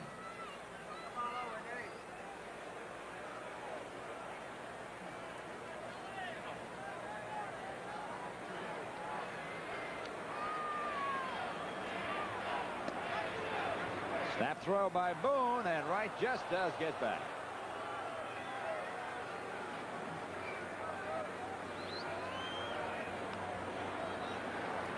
Tollison has only been to bat 65 times this year. He came up with the Rangers last year, batted .167. Came up from Wichita, where he batted .261. Good defensive shortstop.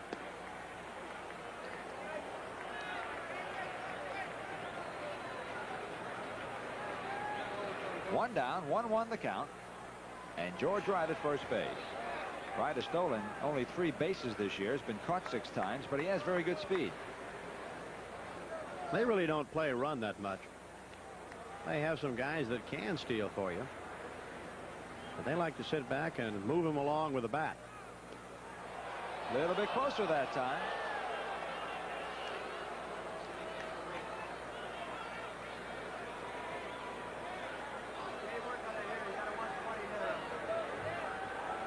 Dave Goltz with a good move this time. Here it is from our high third camera. You see George kind of frozen there, made the wrong move, and then jumped back to the bag. 1-1 the count on Tollison. 1 out and a runner aboard. That's fouled off to the left side and out of play. Tollison bounced out to Bobby Grich and struck out. He was Dave Goltz's first strikeout. Dave was struck out 2, walked 2, and he came on in the 2nd inning in relief of Ken Forsch.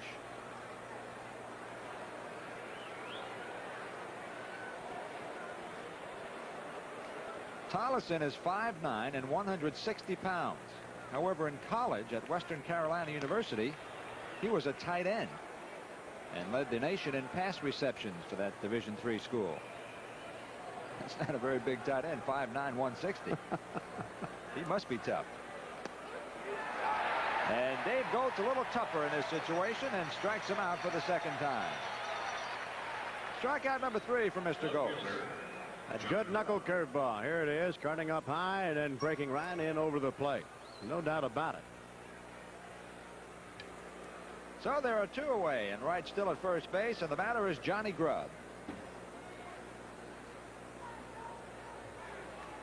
Big John 0 for 2, couple of ground balls, 1 to second, 1 to short, but he's batting .283, 3 home runs, 26 runs batted in. He's in left field today in place of Bill Sample.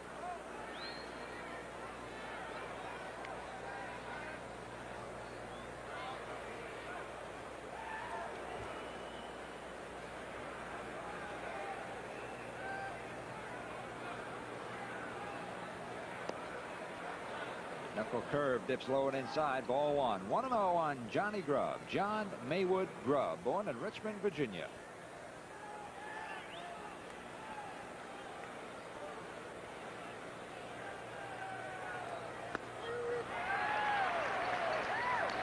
One and one. John has split time with 3 teams at the major league level. Broke in with San Diego, then went to Cleveland in '77, then to Texas in the middle of the 1978 season. He's been a Ranger ever since. Fouled off and out of play. And off the third deck railing and bounces way down to the first deck, and some young fella grabs one.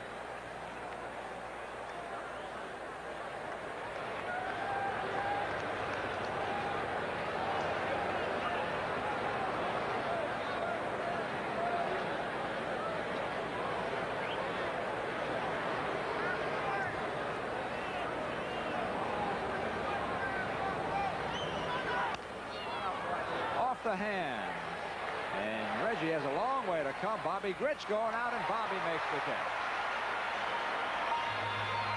No runs for the Rangers, no hits, no errors. They leave 1. They've left 2 in the ball game, and after 4 1/2, the score remains Texas 4, California 3. We'd like to show you how a National Lumber commercial is made. First, we do lots of exhaustive research. Oh my. Then it's up to our head writer. And it's off to the art department. Then the national special goes in. Yeah, like this one. Waterproofs wood, concrete, masonry, and other surfaces. Thompson's Water Seal now $8.77 a gallon. When it's done, the boss sees it. And they put it in a safe place for later.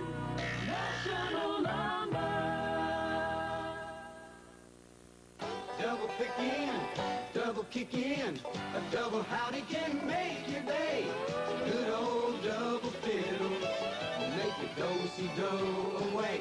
But the single most favorite double in the world is double good, double mint gum. Double your pleasure with Double Mint Gum. Double good, double fresh, double delicious. Double good, double mint gum. Double your pleasure with Double Mint Gum. Star Wars: The Empire Strikes Back, a great movie. Now a great video game. A movie which challenged your imagination. Now a video game where the challenge never ends. You saw Luke Skywalker battle the Imperial Walkers. Now bring the battle home. The Force was with Luke Skywalker. Will it be with you? Star Wars: The Empire Strikes Back video game. For your Atari and Sears video game systems from Parker Brothers. The ones to beat. Yes, it is a warm day at the Big A. A couple of Angel fans, and they're rooting on the California club. Trails Texas 4-3 right now. Rod Carew, Fred Lynn, and Reggie Jackson to face Charlie Huff. And the longer Charlie goes, it appears the tougher he gets. The Angels had Huff on the ropes in the second inning. After a leadoff home run by Bobby Grich, they loaded the bases on a couple of singles and a walk. But then Rod Carew bounced into a double play, and then Fred Lynn lined out to the shortstop, and the Angels came up with only 1 run in the inning, when they very well could have broken it open. So they trail 4-3. And Huff falls behind, 3-0 on Carew. Rod 1 for 2, singled and drove in a run in the first inning, and then into the double play. So that time, Charlie Huff knew that Rod Carew was taking all the way. Came back with a fastball that time. 3 balls, 1 strike on Carew, who's batting .243 against the Rangers with 4 RBIs this year. And Charlie walked him. That is his second walk. So the potential tying run is on base, and the batter will be the left-handed hitting Fred Lynn. Center fielder, Fred Lynn. They ought to keep in mind also that if the knuckleball is tough to hit, sometimes it's awfully tough to catch. And you just may see the Angels try to steal a base here. It's not that easy for Sundberg, the catcher, to come out of that position and catch that knuckleball and try to throw somebody out. Lynn 0 for 2 this afternoon, but hits it well to right field. And Parrish going back. It's gone, and the Angels are on top 5-4.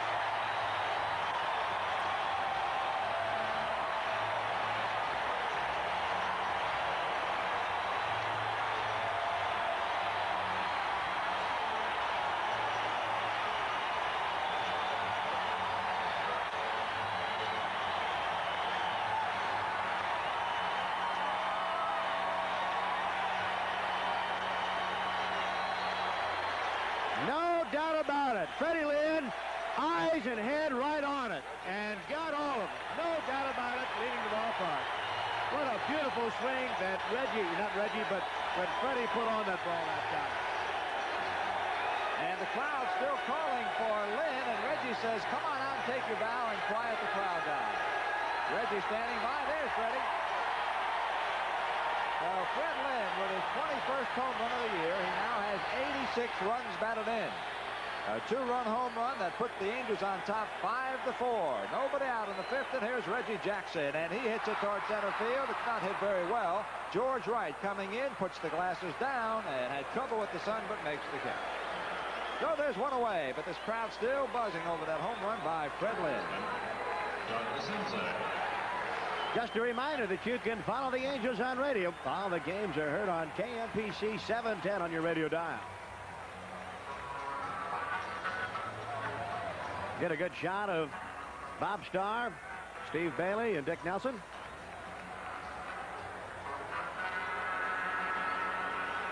So 1 down, 2 runs across. The batter is Doug DeCense. And Doug's been shut out so far this afternoon. Struck out.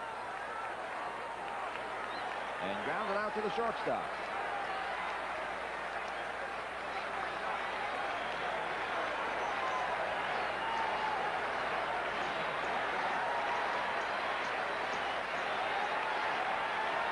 Two 2-0. DeCense has also hit well on certain occasions against the Rangers. He's batting .377 against them with a home run and 9 RBIs this year. 5-4. California on top. The Angels now have out-hit the Rangers 7-5. And Doug with a line drive up the alley in left center field. Johnny Grubb cuts it off, and Doug will make a wide turn and hold.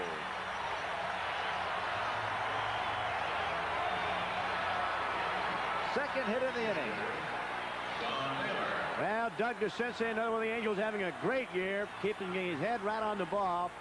And when he first hit it, I thought Joe had a chance to get in the gap there, and I thought it might have been a double. But Johnny Grubb, playing rather deep in left field, cuts it off and gets it back in time.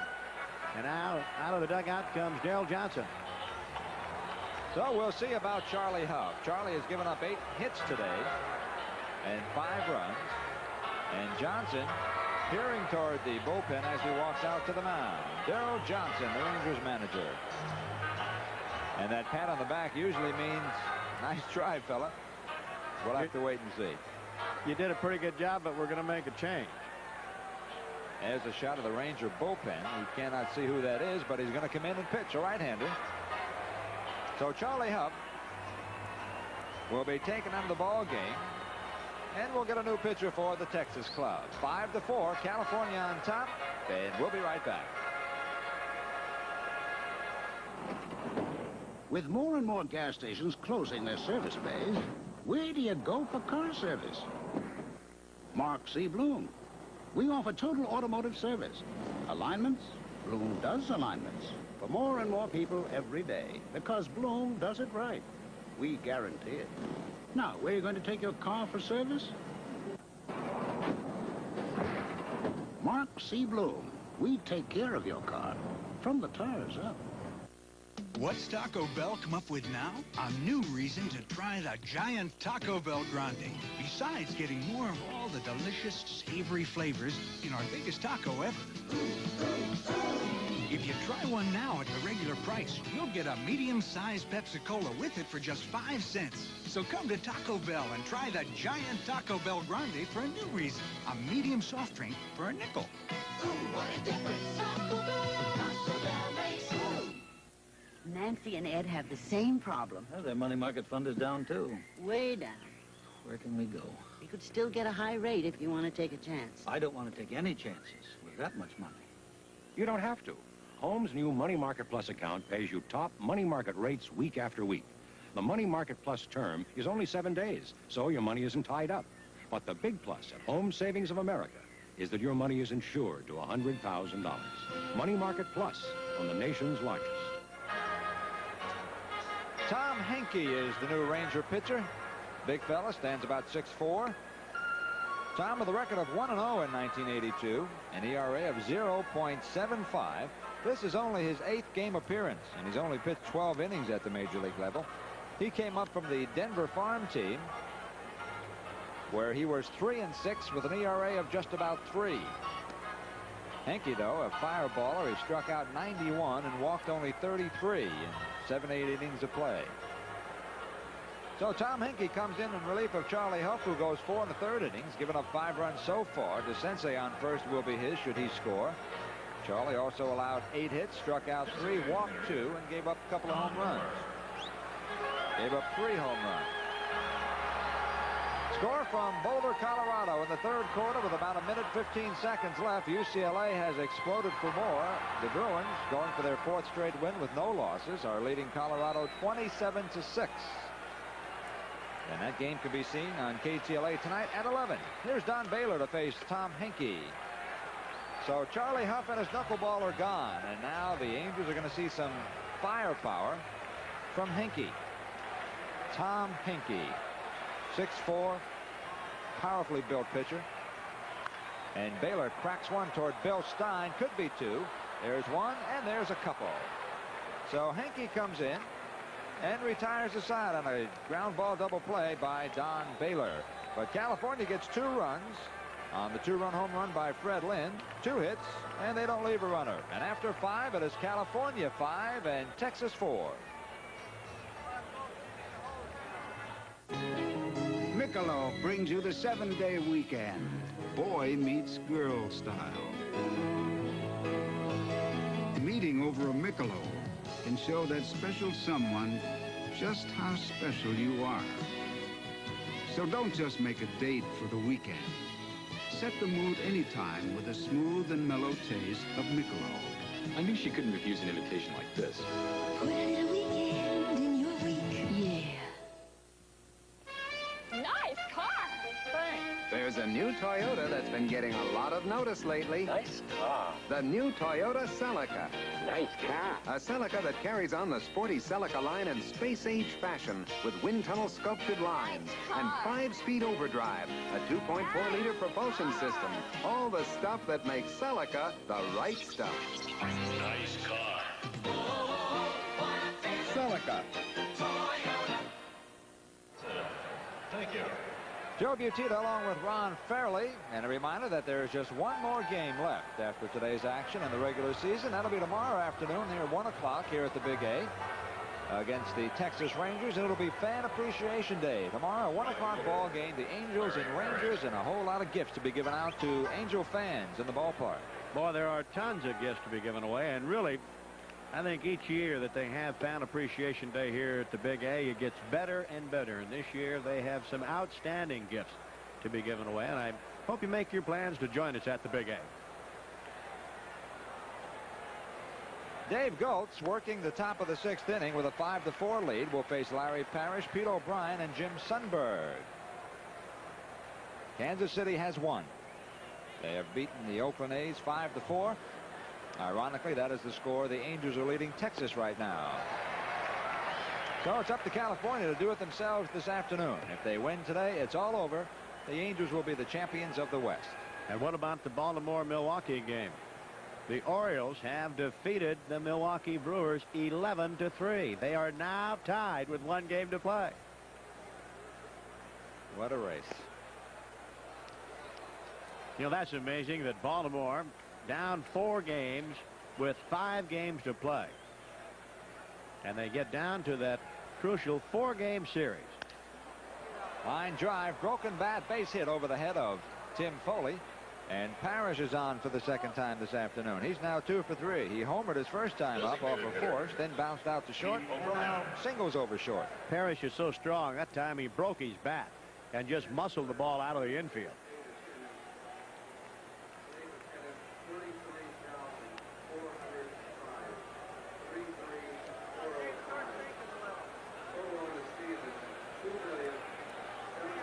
There's Pete O'Brien.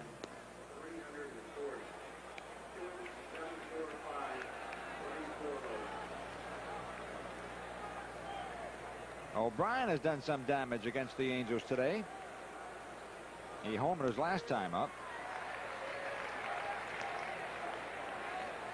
So he's 1 for 2.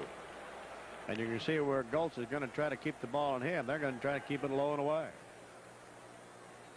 Young man has good power. That home run by Pete was his 3rd at the major league level. However, down in Denver at their AAA club, he had 25 home runs this year with 102 runs batted in. Well, that's somewhat deceiving. That Mile High City. That ball jumps out of the ballpark. Fouls this one off out of play. Still got to put the bat on the ball, though. Yeah, you do. And he does that well. Young fella born right here in Santa Monica, California. Went to the University of Nebraska. Now lives up at Pebble Beach. Well, he puts the bat on the ball the way he did the last time up. Hit that ball halfway in the seats there that last time. And he hit it off of Dave Goltz. And Goltz gets a strike on the outside corner, and O'Brien is gone. So Dave is now struck out 4. We were just saying where Goltz is going to keep it low and outside. Well, he kept it out there, and it caught the corner as it went by. Bill Kunkel ringing up the strike. Tell you, the big thing about any sport is to enjoy yourself, and the same way with beer. So open up a Michelob and put a little weekend in your week. 1 down. Here's the catcher, Jim Sundberg. Halftime score in college football, the USC Trojans leading the Oregon Ducks 31-7. And at Boulder, Colorado, the UCLA Bruins 27-6 over the Buffaloes. If everybody in town wins today, the Angels will win the pennant. Line drive by Sundberg. Boy, he's been tough on California pitching. Had a couple of triples in last weekend series. Homered his first time up today, and now singles. So Sundberg is 2 for 3. Yeah, Dave makes a mistake on that pitch. Get a look at it one more time. It is up in the strike zone. Look at that. Whoa. That is right in the wheelhouse. Now they go from Sundberg, who's been killing him of late, to a bona fide power hitter and first baseman Pat Putnam.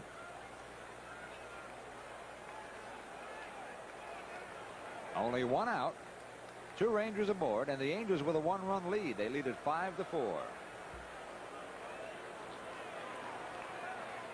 Here's Putnam, 6'1", about 220 pounds. 1 for 1, singled and scored his first time up and walked his last time up.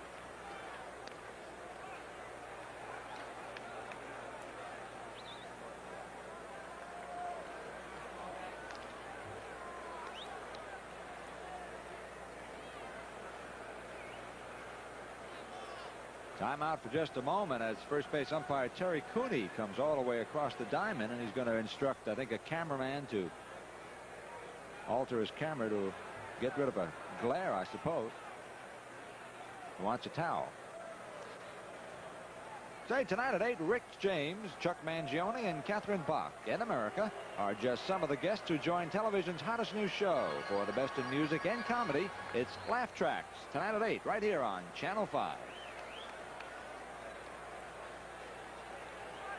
No balls, 1 strike on Putnam. Larry Parrish at second base, Jim Sundberg at first, and there's only 1 away. 5-4, California. Uh-oh. Putnam hits a high fly ball to right field. It's playable. Reggie Jackson near the warning track makes the catch. Parrish tags. He goes to third. So there's 2 away, and Rangers at the corner. Boy, when I thought Putnam hit that ball, I thought it was gone. So did a lot of other fans here at the Big A, but he just got under it. He had a good pitch to hit. And Reggie goes back, plenty of room. Gets under it, and then we'll get the ball back to the infield. 2 away. 2 down, the tying run at third base, and the batter is third baseman Bill Stein. Stein 0 for 2, bounced to Carew at first base and struck out.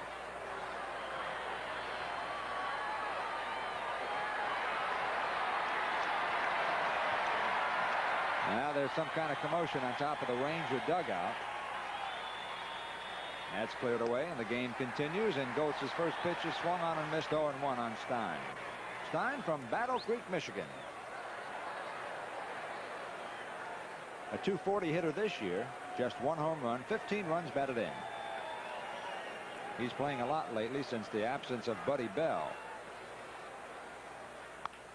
Ground ball hit slowly toward Foley, and he'll do it himself. And Dave Goetz is out of the 6th inning. No runs, 2 hits, no errors, 2 left on. The Rangers have now left 4. And after 5.5, it is California 5 and the Rangers 4. Most places tune your car in park, so it runs perfectly. In park. But cars have to do more than stand still. Cars have to accelerate from a dead stop, like they do on the dynamometer at Mark C. Bloom. Cars have to face steep inclines, like on the dynamometer at Bloom. Cars have to pass at high speeds, like on the Clayton dynamometer at Bloom. We tune cars the way people drive cars. Mark C. Bloom, we take care of your car from the tires up. On some airlines, you give up a lot to get a low fare. I found a low fare. Great, but we have to change planes twice? Arrive at 3 a.m. Some low fare. But on American Airlines, we're giving you our best. With low Super Saver fares on every flight. Everywhere we fly in the U.S. With full service all the way. All this. And a low fare, too. We're American Airlines, doing what we do best. His life belonged to England. His love torn between 2 women. Tonight, Robert Taylor is Ivanhoe, starring Elizabeth Taylor and Joan Fontaine. I, Wilfred of Ivanhoe, do challenge the judgment of this tribunal. To Ivanhoe. He fought for love, for honor, and the future of a kingdom. A classic tale of swords and chivalry, nominated Best Picture of the Year. Robert Taylor is Ivanhoe, tonight at 6 here on Channel 5. More runs may be required before the afternoon is over. California currently leads at 5-4. As they head for the bottom of the 6th inning, Bobby Grich, Tim Foley, and Bob Boone, the numbers 7, 8, and 9 hitters in that Angel lineup, will face Tom Henke. Tom in relief of Charlie Huff. Huff pitched 4 1/3, gave up 5 runs, 8 hits, struck out 3, walked 2, and allowed 3 home runs. He also hit a batter. Bobby Grich, one of the home runs, his first time up. Huff had him down 0-2 and came in with an 0-2 pitch, and Bobby parked it. But the Angels go from the knuckleball of a Charlie Huff to the fireball of a Tom Henke. He can throw hard. Slider stays low and away, so it's 1-1 on Bobby Grich. Bobby homered. He now has 19 with 64 runs batted in, and struck out his last time up, so he's 1 for 2. Hit toward Putnam, and he feeds Henke, and there's 1 away. 3-1 if you're scoring. 1 down, and the batter is Tim Foley. Shortstop. Angels baseball also sponsored in part by the makers of Toyota cars and trucks, to remind you that it's a good feeling to buckle up for safety. So get the feeling whenever you drive.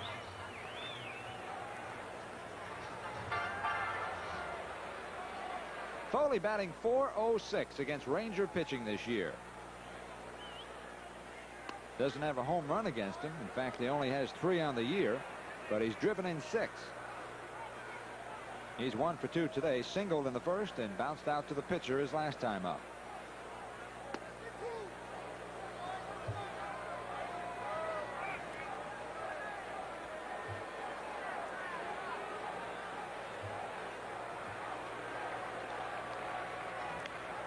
Flares this one foul up into the second deck, and it's 0-2.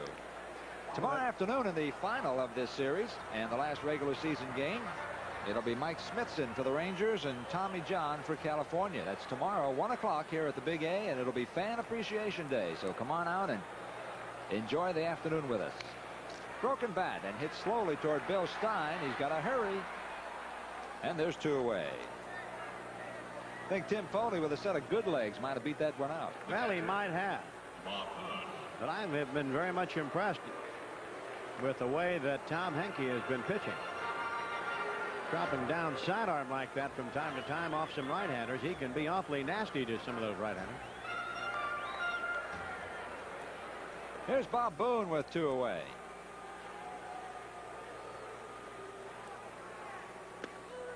Henke came up from the Denver farm team, their AAA affiliate, with a record of 3 wins, 6 losses, an ERA of under 3, but he struck out 91 and walked only 33. That in only 78 innings of work.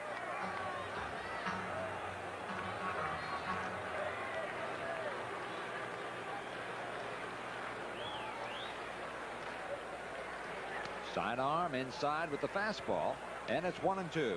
That's the pitch I was talking about. That can be awfully rough on some right-handers, especially if he comes up with a breaking ball from down there.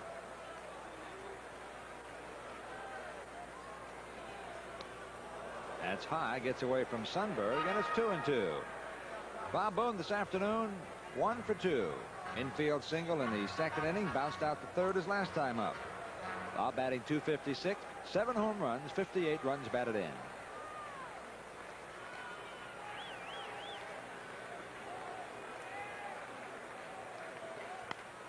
Right up, back through the middle, and a base hit for Bob Boone.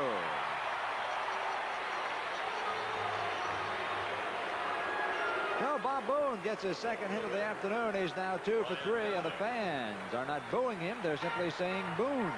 You don't think Texas is doing everything they can to win this ball game? Look at the effort by the second baseman, Richard. He's doing everything possible to try to make it rougher on the California Angels. Well, that's the way it should be. That's the way you should play the ball game. Play hard, play every one of them to win. Prideful baseball, no doubt about it. It's the way KC's playing. The Angels allowed him to stay in the race, and they're trying to take advantage of it. Here's Brian Downing. Kansas City won today, by the way, in case you've been out cutting the grass or doing chores. They beat Oakland 5-4 in Kansas City. A couple of runs in the bottom of the 8th inning did the trick. Dan Quisenberry got the win. So the Angels are going to have to do it themselves, and if they win today, they will win the American League's Western Division, have a little fun tomorrow, and then open up the playoffs on Tuesday against either Milwaukee or Baltimore here at the Big A. And playoff tickets, by the way, are still available. 1-1 the count on Downing. 1-2. That fastball by Henke catching the corner.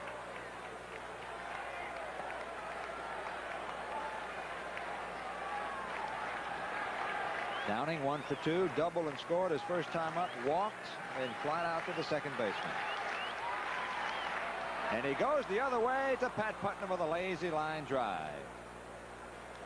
So the Angels come up empty. They get a hit. They leave a man. They've now left 5. And after 6 innings, it is California 5 and the Rangers 4.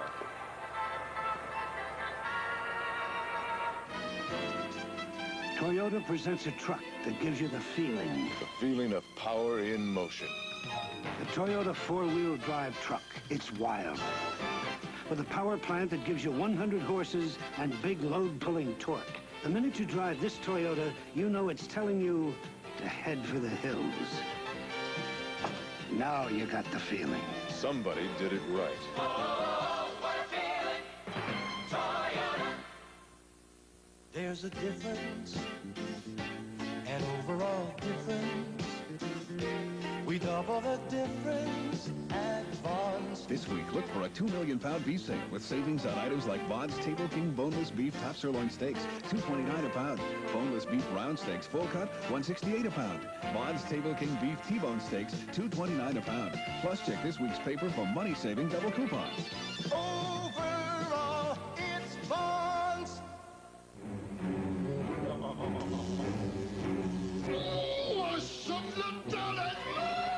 It's Jekyll and Hyde together again in the most audacious, outrageous comedy of the year.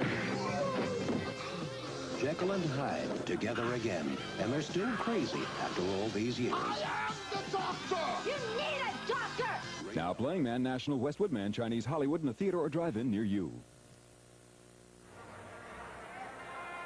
As we go to the 7th inning of play, Mike Richard. Texas will send up their number 9 hitter, Mike Richard, who has contributed today with an RBI single back in the 2nd inning. Rounded out his last time, hit the ball to the left side of the diamond, faces Goltz here for the 2nd time. It was his RBI single that sent Ken Forsch to the showers back in the 2nd.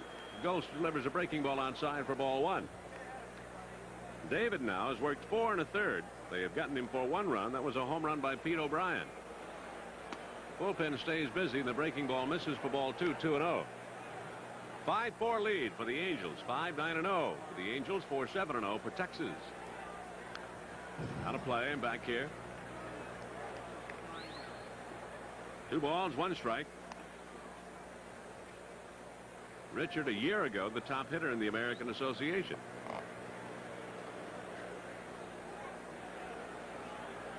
Darrell Johnson, the skipper of the Texas Rangers, on an interim basis, I guess. He's going to remain with the club, they tell us, next year as a pitching coach. Fastball over but low. Ball 3, 3-1. Awfully close and didn't get the call.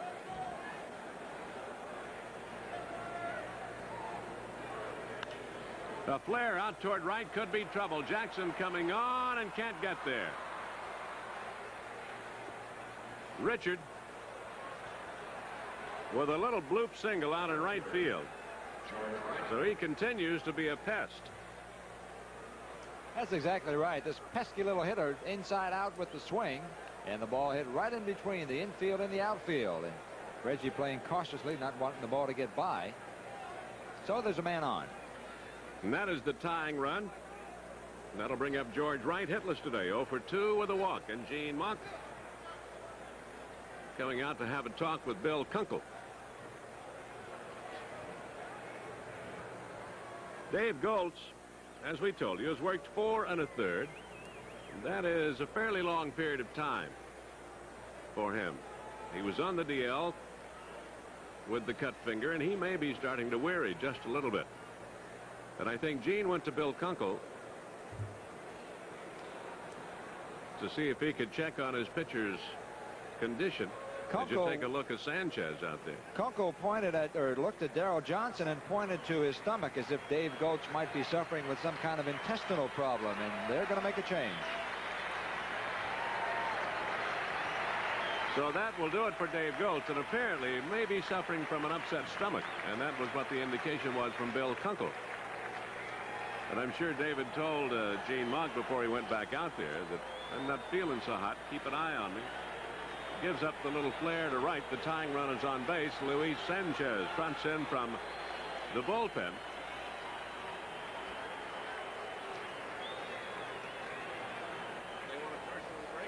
Your attention, please. Coming in a pitch for the Angels. So as Sanchez makes his way to the mound to meet with the skipper, we'll go away for a moment. Return. Michelob brings you the 7-day weekend. Windy City style. The city's alive 7 days of the week. And Chicagoans make every one of them special with a smooth and mellow taste of Michelob. Michelob at Booth 1. Now that's my kind of night in the town. Put a little weekend in your week, yeah. The The One Brand Tire Store versus Mark C. Bloom. The One Brand store sells one brand, but Bloom sells General, Michelin, Bridgestone, Dunlop, Pirelli, Uniroyal, Kelly, and many, many more. So if one brand isn't right for your car, Bloom has another brand that is. The One Brand store versus Mark C. Bloom. Now, where do you think you'll find the right tire? Mark C. Bloom. You can't choose the right tire if you don't have a choice. Sir, what do you think about Carefree Sugarless Gum's new improved taste? Tastes terrific, but sugarless can't be. Isn't that new Carefree taste great? Tastes too good to be sugarless. What about that new Carefree taste? Great, but if it's sugarless, I'm Will Chamberlain. When we say Carefree's improved, it's improved. And when we say it's sugarless, it's sugarless. Can I have a stick? You better give him two. There you look at Luis Sanchez. Luis coming out of relief of Dave Goltz. David worked 4 1/3, gave up a run on 4 hits, struck out 4, walked 2. Was touched for 1 home run. And Luis Sanchez makes his 46th appearance of the year. Record of 7-4, and run average 3.31. He has struck out 55, walked 33, worked 89 2/3. Works here to the switch-hitting center fielder George Wright with the tying run at first base. A 5-4 lead for the Angels. Top of the 7th inning. Ground ball to short, could be 2. Foley to Grich 1. Safe at first. He beat it out. Ball was hit in such a fashion that it was going to be tough to turn. You could tell that when it came off the bat. 6-4.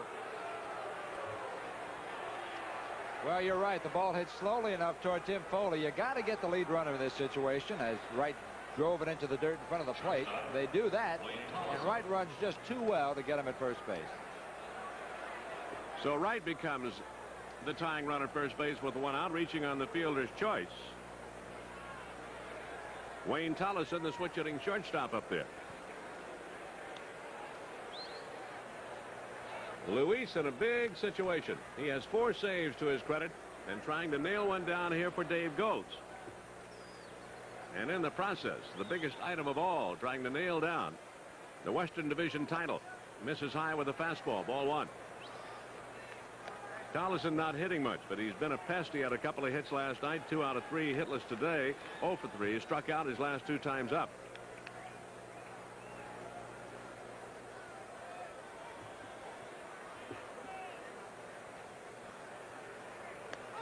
Takes a strike, showing the bunt. You joined us a little late. Kansas City has already won their game. If you look at Wayne Terwilliger flashing the signs from his third base coaching box, Kansas City won 5-4. An Angel win here today does it. If they don't do it today, it's tomorrow. 2-1 count on Tollison. Ken Forsch worked an inning and 2/3, charged with 3 runs. Goltz 4 1/3, charged with 1. Leaves with a 5-4 lead. Strike 2. Again, he showed the bunt. 2-2 on Tollison. 1 out. The tying run at first base. And Tollison gives you the appearance he can run a little bit, so if he hits the ball on the ground, it would be a tough double play to turn. Not unturnable, certainly, but got to hit it sharply enough to give him a chance. Struck him out. Tollison down on strikes. 3rd consecutive time that he has struck out. Now Sanchez kept this ball away from him. That good fastball by Louis, tailing down on the way. And a good pitch at the right time. Say, when the game's over, there's still more fun and excitement for you at Taco Bell. Deliciously different food and excitingly different taste. So after the game, see for yourself what a difference Taco Bell makes. Johnny Grubb, the batter, 0 for 3, has grounded out twice, popped up another time. Bats here with 2 out and the tying run at first base. Sanchez starts him with a fastball for a strike at the knees. Luis, I'm sure, was made well aware of the importance of the situation when he came to the mound.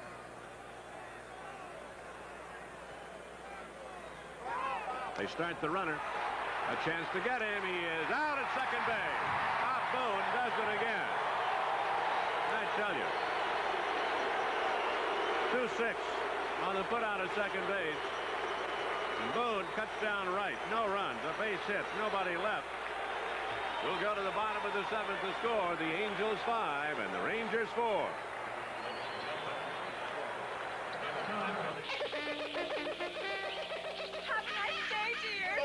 Some people have a harder time getting to work than others. And for those people, we proudly present the Toyota Corolla Tercel. Roomy inside at a very affordable price. Help! Help! The Toyota Tercel with front-wheel drive traction to get you out of those sticky situations. Did you have a good day, Harold? Helen, it's a jungle out there. Tercel! A very important message from Burger King. At this time, we'd like to offer our sympathy to McDonald's and Wendy's. You see, the Whopper beat the Big Mac for best taste overall among consumers of both burgers. In a similar test, we beat Wendy's single. Now that may have surprised McDonald's and Wendy's. Well, so we just wanted to say, it's okay, guys. Winning isn't everything, but it sure is fun. Aren't you hungry for Burger King now?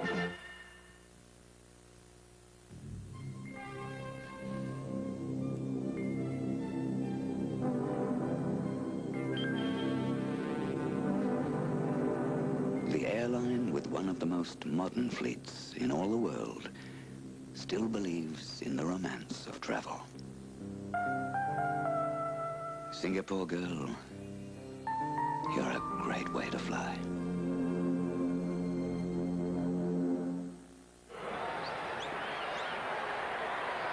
Here's the play at second base. Right sliding in. Watch the left hand. This is the one that gets tagged. He's reaching for the bag with it, and Foley gets him on the left hand as he comes into the bag for the final out. So Rod Carew will lead it off here against Tom Henke. There's Reggie. And Lynn, Carew, Lynn, and Jackson. Gene Mock. A dugout of anticipation right now. Leading by 1. 5-4. They bat here in the bottom of the seventh inning. Henke in relief of Huff. He has been strong since coming on, has given a base hit, has thrown a double play ball. Starts Carew with a breaking ball on the outside part of the plate for strike 1.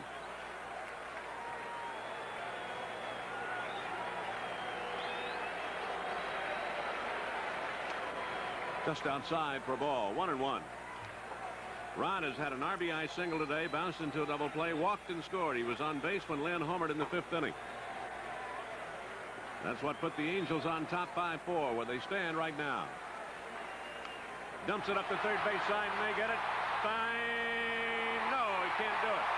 Beat it out. Rodney with the bunt single.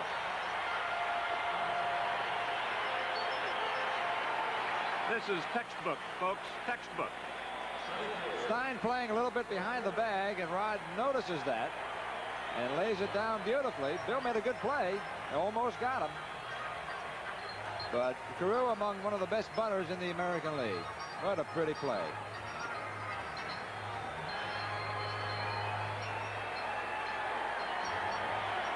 Here is Fred Lynn. He homered his last time up.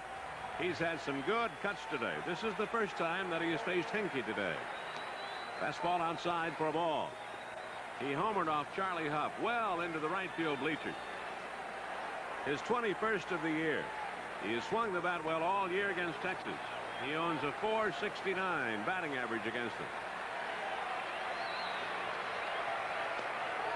He's now hit 3 home runs against Texas pitching, and he's ahead on the count. 2 balls, no strikes here. As you look to the 8th inning, for Texas, it would be Grubb, Parrish, and O'Brien up there. The bullpen will stay busy. A 1-run ball game. Last night, the Angels won it 4-0. They played 3 consecutive 1-run games with Kansas City before coming home. Winning 1 out of the 3. Kansas City has already won today. They defeated Oakland 5-4. Lynn taking outside ball 3. See if they give him the green light here on 3-0. Nobody out, runner at first base, looking for some insurance.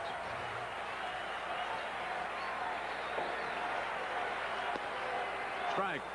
And really, I don't think had any intention of swinging. Might have, but it looked like he was just having a look, taking all away. On deck, Reggie Jackson. He's hit a home run today. 1 out of 3. 3-1 count on Fred Lynn. Strike 2 call. Right at the knees. Fastball. Let's see if they send Rod now. 3-2. Nobody out.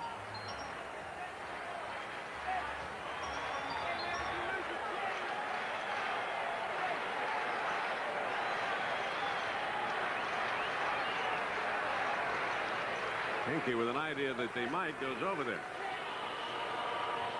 Pat Putnam is the first baseman there. The first base umpire is Terry Cooney. Saw in that picture. 3-2 and another toss over to first base. The Angels lead by 1. They've had 10 hits today. 5 runs on 10 hits. Texas 4 runs on 8. There have been 6 home runs hit in this game, 3 by each club. And again, Rodney is back. Fred Lynn, a .298 batting average as he stands in right now.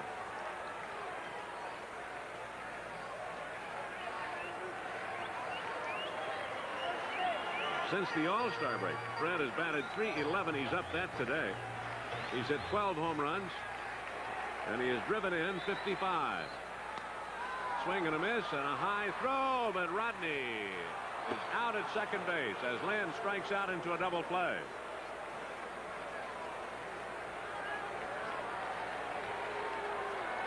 Rod was on the move with the pitch. And pretty good fastball tailing away from Lynn. And they still able to get Rod Carew even with a high throw. 2-6 on the put out at second base. Lynn strikes out into a double play, and so Jackson is up there with 2 out and nobody on.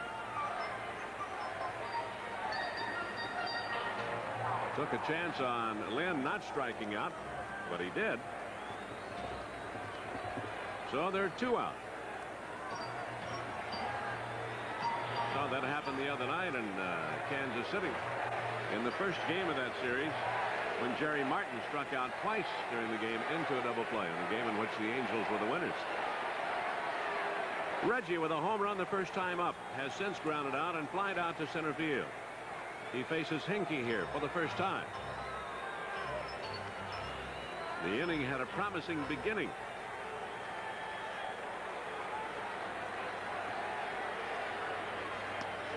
Strike on the outside corner. Hinkie has not had much work up here. This is the 8th appearance he has made since coming up. Half swing, slow roller by the mound, charging over. Stein bobbles the ball. Nobody can do anything with it. It'll be ruled a base hit, an infield hit. And excuse me, infield hit by Reggie is second, and that keeps the inning alive for Doug DeCinza. He didn't want to swing. The ball hit his bat and rolled by the third base side of the mound, and Hinkie not terribly nimble coming off the mound trying to get to it. There's just no way to be ready for this kind of a hit. And give credit to Reggie Jackson. He hustled down the line very well, and the Angels have come up with a couple of infield hits. A bunt by Carew, but he's gone now, and Reggie's infield hit. Doug DeCinza with a single his last time is 1 out of 3. His base hit in the 5th inning is what sent Charlie Huff to the bench. The bench looking on is Gene Muck studying the situation. DeCinza taking that slider for ball outside.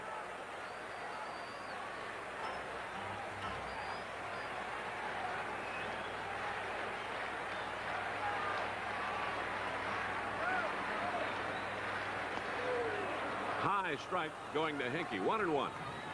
Doug batting .301.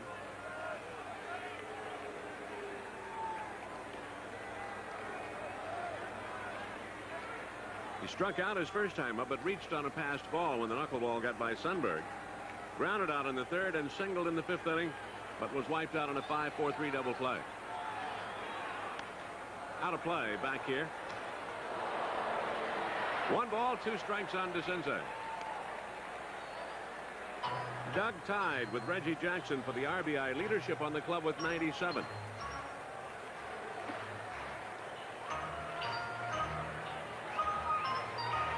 The Angels with a win here today. They hang on to this 5-4 lead or increase it. They win the American League West. Struck him out. Slider catches DeCinces looking. Hinkie gets 2 strikeouts in the inning. A big strikeout into a double play, and the strikeout that ends it. No runs, 2 hits in the inning, a man left. The Angels have stranded 6. And after 7 innings of play, the score remains Angels 5 and Texas 4. With more and more gas stations closing their service bays, where do you go for car service? Mark C. Bloom. You need a battery? Bloom stocks over 5,000 batteries. Maintenance-free batteries for almost any domestic or foreign car. With 47 stores to back and service you. Now, where are you going to take your car for service? Mark C. Bloom. We take care of your car. From the tires up. I wouldn't go up there if I was you. There's a giant up there. You're going to meet the giant. I know. A giant of a National Lumber special. Oh, for crying out loud. Sturdy but lightweight, the Rubbermaid 32-gallon roughneck trash can, now $9.77 at National Lumber. My gosh, you escaped, what? Am I too late? National Lumber. Really happy with my bank. Well, I just got my interest-earning checking account. Oh, did you go to a savings and loan? Mm-hmm. Does yours have a check guarantee card? Right. And overdraft protection? Yep. Did you get a credit card? Mm-hmm. How much do you have to keep in yours? As little as I want. Hey, where'd you get it? At Home Savings, a $2,000 balance in any savings account qualifies you for an interest-earning checking account. And you can get a package of added services at Home Savings of America. Johnny Grubb leads it off against Luis Sanchez, top of the 8th inning. He was at the plate the last time up there when Wright was cut down in second base and fouls one away down below. Grubb to be followed by Parrish and O'Brien. The 3, 4, and 5 hitters in the lineup. 5-4 lead for the Angels over Texas. Trying to settle another division title here. Only one has been settled, and that was the National League East. The West is still alive. The West here is still alive. The East in the American League is still alive. Too high, 1-1. Luis in relief of Dave Goetz.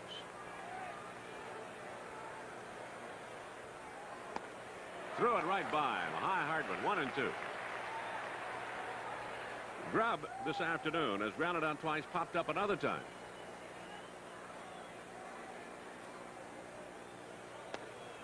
Just missed. Boone thought they had him struck out and didn't get the call. 2-2 on Grubb. That looks like a fastball. Let's see.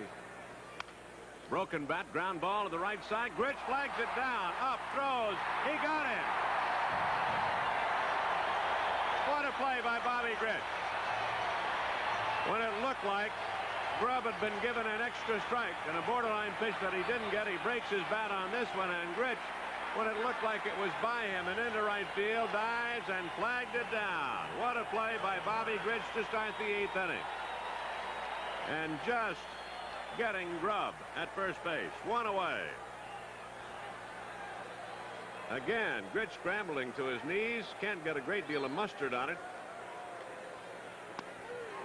Slider in for the strike here to Parrish, who's had 2 hits today, including a home run, 2 out of 3. Strong right-handed batter, the right fielder. Came inside and fouled away. 0-2 the count. The Angel bench looking on in quiet anticipation.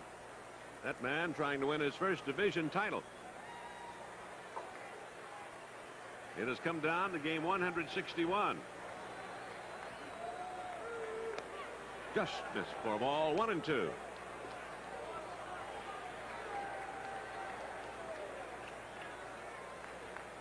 Luis came on to get the final 2 in the 7th inning. Has retired the first here in the 8th.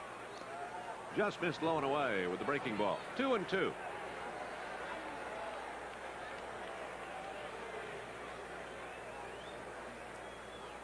One out, nobody on.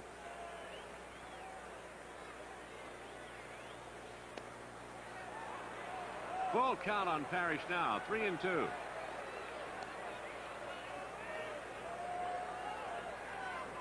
Here's a final on the UCLA game. They beat Colorado 34-6. UCLA 34, Colorado 6.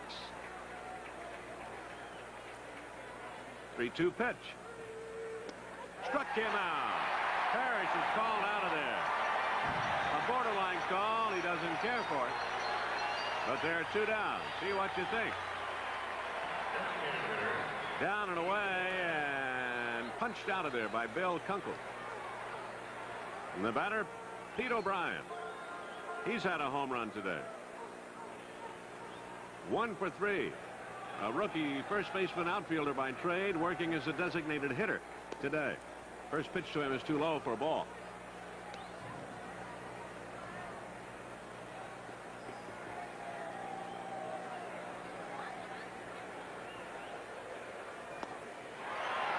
One and one on Pete O'Brien. He can hit the long ball. He has proved that today. Outfield straight away for him. Carew guards the line. A swing and a miss on the slider, and it's 1-2. We're in the top of the 8th inning. 5-4. Angels lead by 1. 4 outs away from a division championship and a trip to the playoffs. Just missed outside low for a ball. 2-2 on Pete O'Brien. 2 out, bases empty.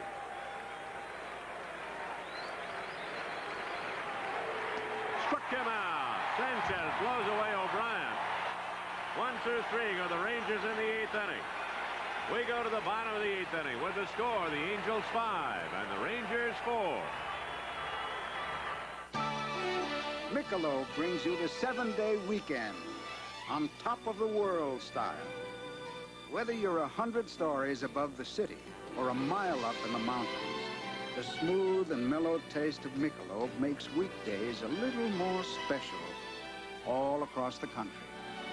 It's the best beer in the house. Put a little weekend in your weekend. What's Taco Bell come up with now? A new reason to try the giant Taco Bell Grande. Besides getting more of all the delicious, savory flavors in our biggest taco ever. If you try one now at the regular price, you'll get a medium-sized Pepsi-Cola with it for just 5 cents. So come to Taco Bell and try the giant Taco Bell Grande for a new reason. A medium soft drink for a nickel. Ooh, what a difference Taco Bell makes. His life belonged to England. His love torn between 2 women. Tonight, Robert Taylor is Ivanhoe, starring Elizabeth Taylor and Joan Fontaine. I, Wilfred of Ivanhoe, do challenge the judgment of this tribunal. To Ivanhoe. He fought for love, for honor, and the future of a kingdom. A classic tale of swords and chivalry nominated Best Picture of the Year. Robert Taylor is Ivanhoe, tonight at 6 here on Channel 5. The boss and Mrs. Autry sitting on in anticipation also of a division title here this afternoon. They have seen their club go ahead, fall behind, and come back and take the lead as Baylor leads it off against Hinkie here in the 8th. Drives one into the corner. Grubb won't get this. It gets away from him, and Baylor's going to wind up with 2. And Don will pull up with a leadoff double here in the 8th inning as the Angels try to pick up a little insurance. There's the groove out at second base with his first hit of the day. 1 out of 3. The pitch appeared to be up, and he hammered it hard down the line and left. It took a hop off the wall and then eluded Johnny Grubb out there for the moment. A leadoff double, and the batter, Bobby Grich. While Bobby makes his way to the plate, we'll remind you that there are still some tickets left for both playoff games, Tuesday and Wednesday. Ticket office will be open tomorrow on Monday, 9 a.m., and will remain open while the playoff tickets last. So you still have time to get some. And there's some tickets available for tomorrow's Fan Appreciation Day as well. It's a big day here at the ballpark tomorrow. Mucho prizes to be given away. The Angels would like to celebrate that division title this evening. Rich taking the breaking ball outside. Bobby is homered, struck out. and grounded out to the first baseman. He wants to get it to the right side of the diamond at least. Outside for ball 2, 2-0. Angels lead by 1. They'd like to have a little more as you look forward to the 9th inning for Texas. It would be Sundberg up there, Putnam, and then Stein. Outside again, ball 3. Hinkie, knowing what Grich has on his mind, I'm quite sure, keeps pitching him to the outside part of the plate. Outfield shading Bobby to the opposite field. Dave Baylor at second base with that leadoff double. Strike. 3-1.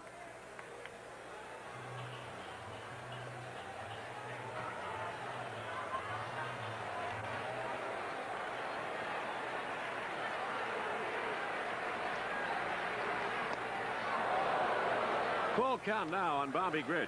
Since Hinkie came on, he has given up 4 hits. He struck out a couple. He's been helped by 2 double plays.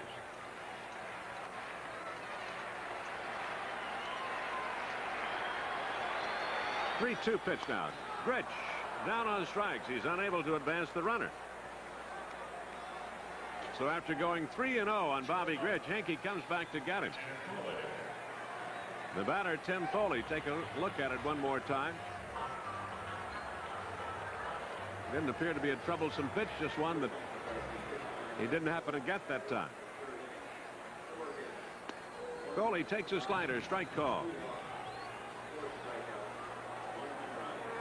Hinkie has worked 3 innings. 1 out. Runner at second base. Bottom of the 8th inning. Hops foul out of play and off to the right side. It'll drop down below.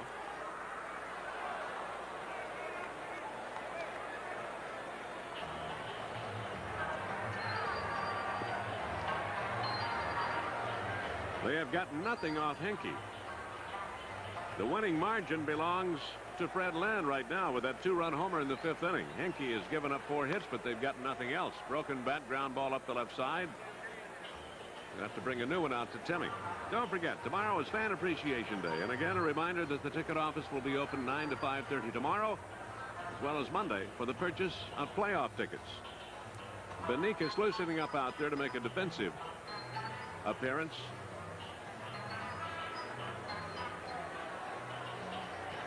Tim Foley would like to get a big base hit here. Something with 1 out to drive in Baylor. Give them a little cushion going to the 9th. Grounds it toward Putnam. Boots it. Can't find it. Baylor's going to try to score. Here comes Nope. He's going to score with no throw. It'll be an error, I'm sure, on Putnam at first base.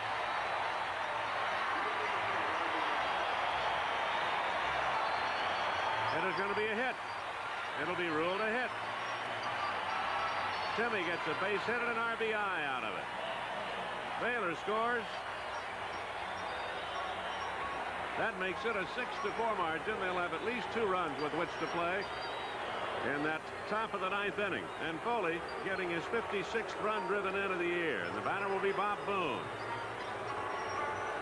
Bob has had 2 hits today, 2 out of 3. So they make use of the leadoff double here in the 8th inning.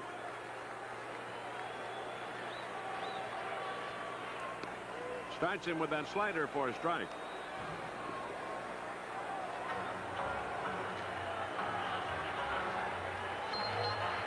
Five hits off Hinkie. A total of 12 on the day.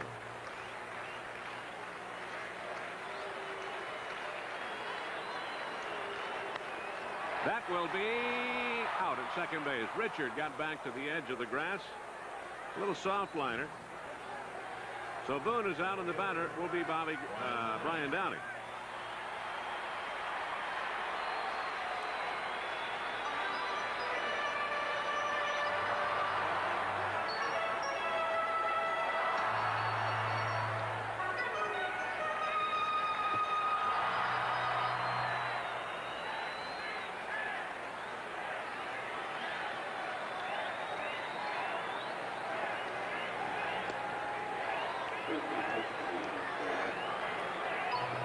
The Angels now with 13 hits 8 of which went against Charlie Huff.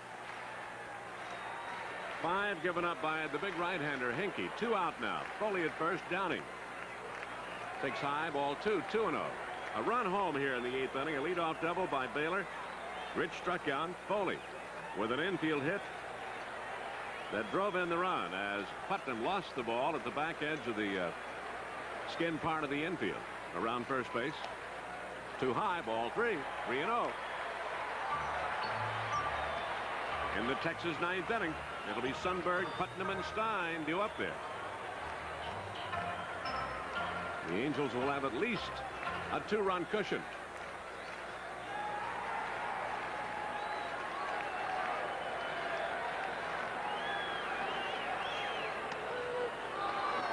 Borderline call went to Hinkie. 3-1. Fastball on the inside part of the plate.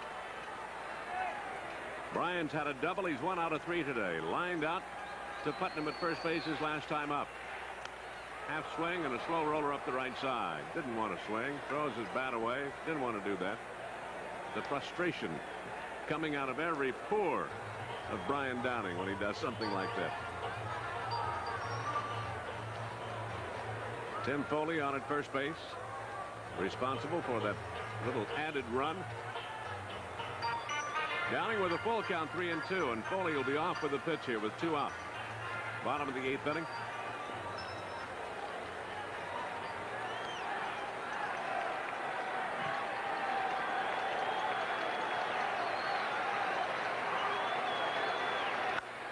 Well struck toward right. Back is the right fielder, Parrish, near the track. He's there and makes the catch for the final out of the inning. Bryant gave it a charge, but not quite enough. But a run is home. On 2 hits in the inning, they leave a man. They've stranded 7 as they go to the top of the 9th inning. In keen anticipation, the fans here, 33,405 strong, give them a standing ovation. Sanchez goes to the mound. The score: Angels 6, Texas 4.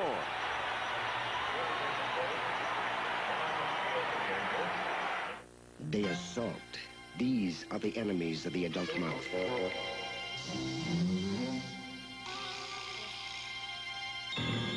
And here is what they leave behind. The food, the film, the bacteria that can cause adult bad breath and cavities. And this is the adult strength toothpaste tough enough to clean up the adult mouth. Gleam. Gleam works 3 ways. First, Gleam helps strip away food and film with an exclusive cleaning formula. Then Gleam fights mouth odors with 7 breath protectors, and Gleam helps protect against cavities with proven fluoride protection. So eat and drink like an adult, but protect your mouth with Gleam, the adult strength defense that fights the enemies of your mouth. When I said nope to my soap and yes to Zest, I started feeling my best. When you discover the Gleam, the feeling of zest, you're gonna be feeling your best. I used to use soap. Got rid of dirt okay, but stuck me with sticky soap film. In water, you can see the tacky film soap leaves even after rinsing. Zest doesn't. Deodorant Zest is specially made to rinse without leaving sticky film. With Zest, I feel cleaner than I did with soap. Now, nothing comes between me and feeling so clean. I'm feeling my best. Discover the feeling of zest. You're gonna be feeling your best. I'm feeling my best. Get Zest. Feel your best. Luis Sanchez has already delivered 1 pitch, and Sundberg didn't get it. Strike 1, and this crowd alive with every pitch in anticipation. Out of play. That's Juan Beniquez out in left field. And Bobby Clark taking over in right field for Reggie Jackson. No other changes. Sanchez with an 0-2 count here on Sundberg, who's had 2 hits today. A home run and a single. 2 out of 3. Out of play again. Sundberg hanging tough. It is 6-4. The Angels by 2. 3 outs away from a Western Division title. They know that Kansas City's already won. 1-2. Sundberg to be followed by Putnam, a left-handed batter, and then Stein. 1-2 pitch. Toward the third base side, taken by DeCinces. Makes the throw. What a play.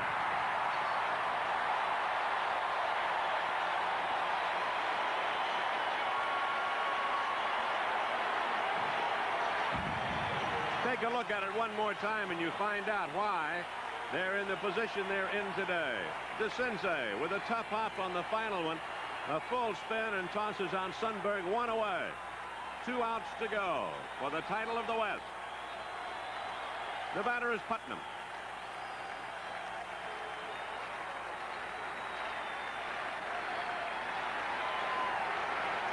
Putnam is singled, walked, and flied out. Out of play back here to our left. Joe Butita's already made his way downstairs. Now the camera set up. If it is to be today, we'll be down there and bring it to you. Strike 2 on Putnam. Bullpen is busy. The fans on their feet, especially down below here at Anaheim Stadium. 1-2.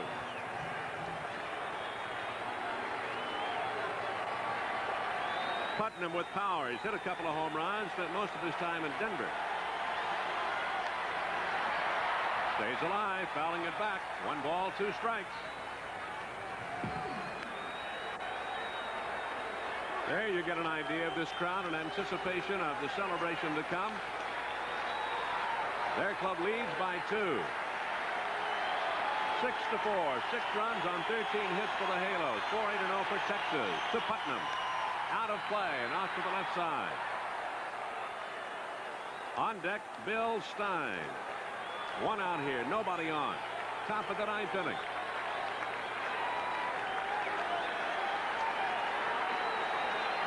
Luis Sanchez trying to nail it down for the Halos, and Dave Goat. Just missed low with the fastball. 2-2. Gene Muck looking on. He doesn't look like he has eager anticipation, but it's inside. It's there. Toward first. Rod Carew will play it alone. 2 away.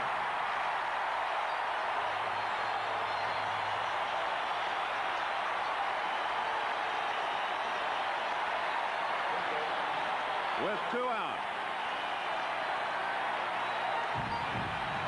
Bill Stein will step in.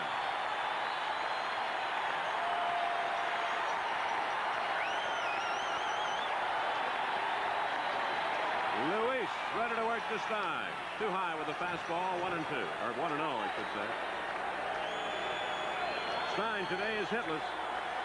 Grounded out twice, struck out another time.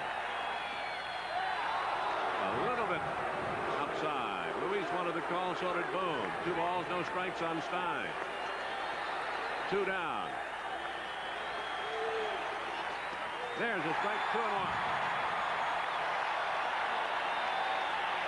No doubt about it, this place will erupt when that final out is made. If they hang on and win this thing and nail it down. Out of play, whistling back into the seat. And it struck someone. 2-2 the count on Stein. Gene Muck. 1 strike away from a championship. Here's first. Here's the 2-2 delivery. Inside for ball. Full count. 3-2.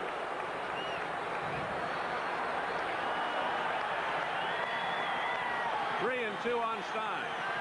Is this the one that does it for them? Out of play. Foul off the first base side. Reggie. Tom Morgan, the pitching coach. Gene Muck.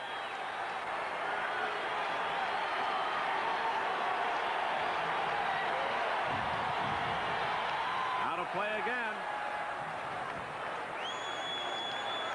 Stein battling Sanchez here. Sundberg is grounded out. Putnam is grounded out. Stein with a 3-2 count.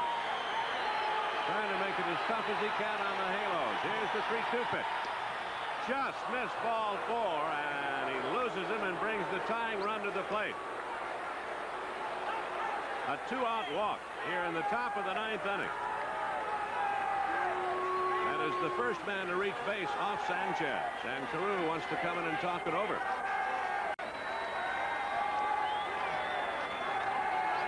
first walk given up by Luis. Lamar Johnson will bat for Richard. Lamar Johnson. Johnson, of course, a definite home run threat. He represents the tying run.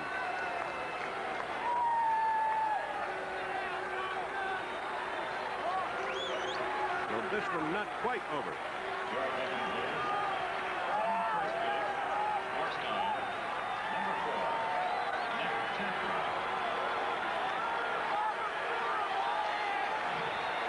Lamar Johnson batting here against Sanchez. 2 out. Ground ball back to Sanchez. And the Angels have won the West. You don't have to be told what's going on. They have won the West and they're being mobbed out on the pitcher's mound.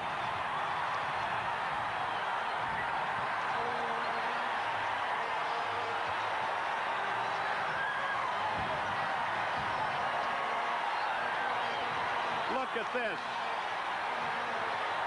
You can't find the players for all the people. They finally let them make a way to the dugout. Fans pouring onto the field. The Angels have won the West. And still, some of the players not able to get back into that dugout and make their way back up. They win it here 6-4, the Western Division champions. Mic check, testing, 1, 2, 3. And uphill struggle all the way, no doubt about that. Today they started taking a lead 2-0 in the first inning, only to see Texas come back and take a 3-2 lead in the second inning. But they battle back to win it. The winning RBI on Fred Lynn's 2-run homer in the fifth inning. They got insurance in the eighth, and they win it 6-4. Congratulations, Preston Gomez, Gene Mock. Let's go downstairs to Joe Butina. He did in relief this afternoon. So finally, the champagne being broken out after a long, long wait, which seemed like forever. Here's Gene Mock and Reggie Jackson hugging, and Reggie sort of promised them. Gene, congratulations, pal. Thank you. Much love. Thank Your reaction, if you can come up with one at this touching moment. Thank you, Donnie. Thank you, man. Gene Mock gets the game ball, and the sensei here, everybody hugging. Congratulations, Thanks, Gene. Jimmy. Fantastic. Gene Mock thanking everybody and getting hugged by Tim Foley. Here comes the champagne. They finally break it out. Juan Beniquez with the first bottle of champagne. And there's more to come. And wouldn't you know it, the Rickies, Gary Adams. Rick Adams and Gary Pettis with all the champagne. The Angels have won the Western Division of the American League, and finally they are able to celebrate. Just look at the pictures and enjoy. Gene Mock with tears in his eyes as they celebrate in the locker room. Gene Mock making his way toward his private office, perhaps to reflect in a quiet moment the title he finally gets after 23 full seasons as a major league manager. So Gene Mock all by himself while his team celebrates in the locker room.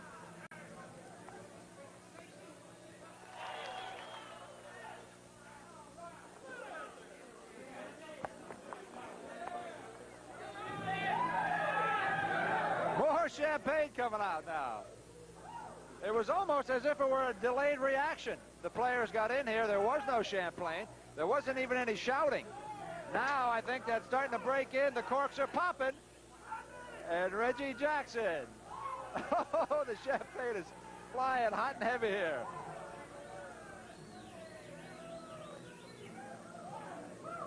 Fred Lynn and Ron Jackson, Mike Witt, Joe Ferguson, Don Baylor getting doused with champagne. So the Angels, with 1 day left in the regular season, win the American League's Western Division. There's Rod Carew and Reggie Jackson exchanging the bottle of champagne, and each taking a healthy gulp.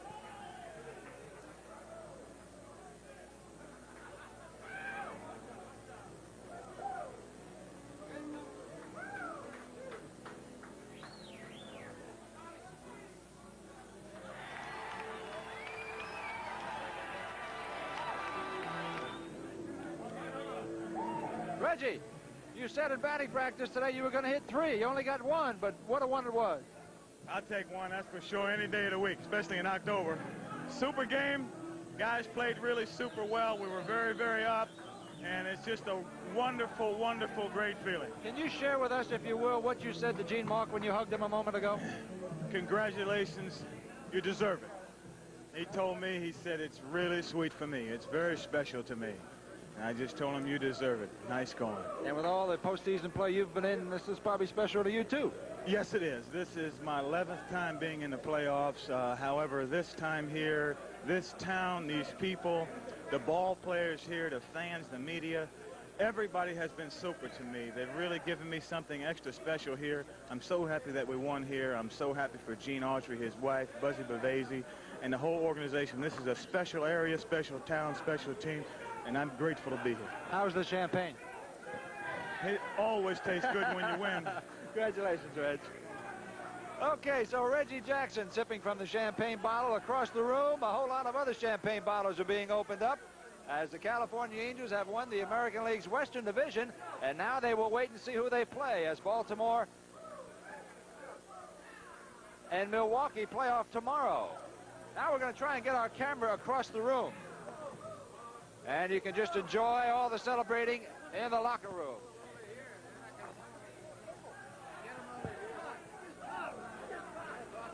Here's Mr. Autry now. And Mr. Autry taking a swig of the champagne. Boy, he's waited 3 years since 1979 to get another shot of that champagne. So Gene Autry down in the locker room amid the players he's hired over the last several years and enjoying every moment of it. Mr. Autry celebrated a birthday a couple of days ago. The Angels cannot win it on his birthday, but they give him a belated birthday party, and that's just fine with him. So Gene Autry enjoying all the celebrating in the Angel locker room, and I'm waiting for somebody to douse him with some champagne. You see him pose with Reggie Jackson now. And this place, as you can imagine, full of media and Angel players, and Reggie's smiling and Gene Autry's smiling, and it's on to the playoffs for the second time since 1979. And we'll have to wait a day or so until we see who gets in the playoffs for the American League's Eastern Division. Trying to get in to see Mr. Autry. It's very, very tough. Hey, Mr. Autry. Congratulations. Oh, thank you, Joe. Thank you. How does the champagne feel going down and on top of your head? You're pretty wet. That's all right. I can send another bath when we get home anyway. That's all right. This is a very special day. After 22 years, why, I think this is one of my happiest moments. Well, it's a belated birthday gift. You had a birthday a couple of days ago, but you won it at home in front of the good fans, and I suppose that sets well. That's right. I had a birthday the 29th, and today's my wife's birthday, Jackie's birthday. Tonight's the birthday of Mrs. Autry, so it works just as well. Congratulations. Thank you, Joe. Thank you, everybody, too. By gosh, you've all been great for us, and Reggie, thank you, and the rest of the team, too. Thank you. Thank you a lot. You've been wonderful. Thanks. Okay. Sure. Everybody calling for pictures, and Mr. Autry, of course, obliging everyone in sight. We're going to try and get over to see Rod Carew now if we can. Rod?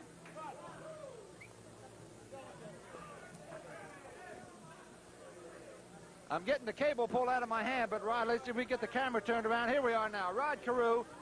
Is this as sweet as it was in '79 or sweeter?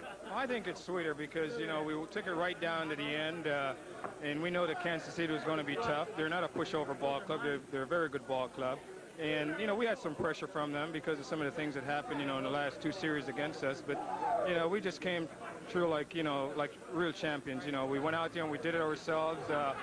Oakland lost 3, and we knew that we had to go out there and win 2 out of 3. So I'm glad that it just ended today and not tomorrow. You finally get the final good feeling that KC's game ended a couple hours before ours did, and then they sit back and see that California won it. Doesn't matter what happens from here on out. No, it doesn't, Joe. You know, I was glad to see that they won because this way it gave us a little bit more incentive to go out there. And, you know, the guys are just pushing on the bench all day long, and I'm just tickled to death.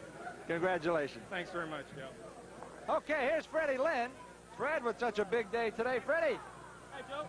Congratulations on another pennant. We're wiping off the lens of the camera. As you can see, this place is going crazy. I'm just trying to... Time out. Time out. Time out, says Freddie Lynn. Keep rolling. No! No! Yeah! You ain't getting away, Joe. Don't do your interview. Did my hair move? My hair move? Okay. Yeah, all right. Now we're ready. Can I have that for just a moment? Okay. How's that feel? Freddie Lynn, my kind of guy. Okay. Now that we got that out of the way, great ball game. You did it the tough way, coming from behind. Looked like you had it early, then they came back. Texas didn't lay down, did they? No, they sure didn't. They played a heck of a ball game. God, that burns. There, use my towel. It didn't do me any good. We've come from behind a lot this year, and we might as well do it on the last day. Woo! So, any preferences now? Oh, here's our executive producer, Hector Heighton. And we're going to get Hector. I've been waiting 2 years to do this. How's it feel, boss? And he doesn't even like champagne. Anyway, any preferences, Milwaukee, Baltimore? Or do you even think that far ahead right now? Well, we've all been thinking about it. We've been kind of pulling for Milwaukee, but since Baltimore has been so darn hot. But right now, we're just happy to be here. Congratulations. Great ball game. Thanks, Joe. Okay. Fred Lynn. Wait a minute now. I got to... All right. It was worth it. It's good champagne. Yeah. Congratulations. Okay, who do we find now? Jeff Zahn. Jeff, congratulations. Thank you.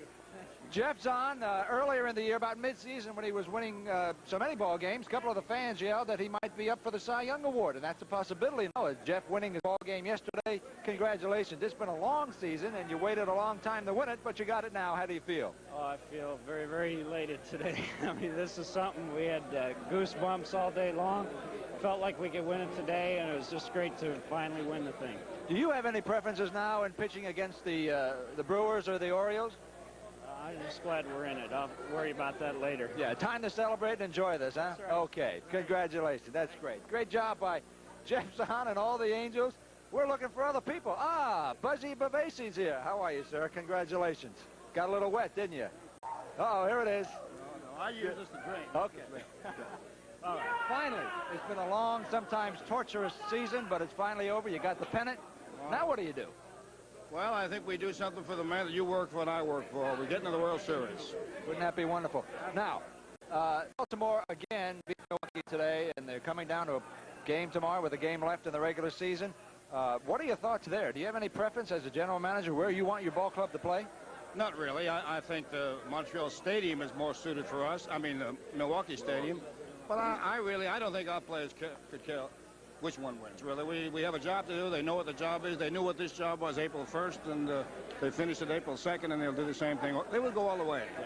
One of the real points of this season that stands out is the bench strength that the Angels have had all year long. Did you know when you worked for all these guys and got them on the roster that it might end up like that, where they would contribute so heavily? Oh, Joe, you never win pennants without a good bench, you know? And keep in mind, our pitching staff was rather maligned at the beginning of the season. But coming down the stretch, that bullpen did a pretty good job. Oh, you're not kidding. Luis Sanchez sure got hot the last month. Well, I've never been proud of a young man in my life that it wasn't him today.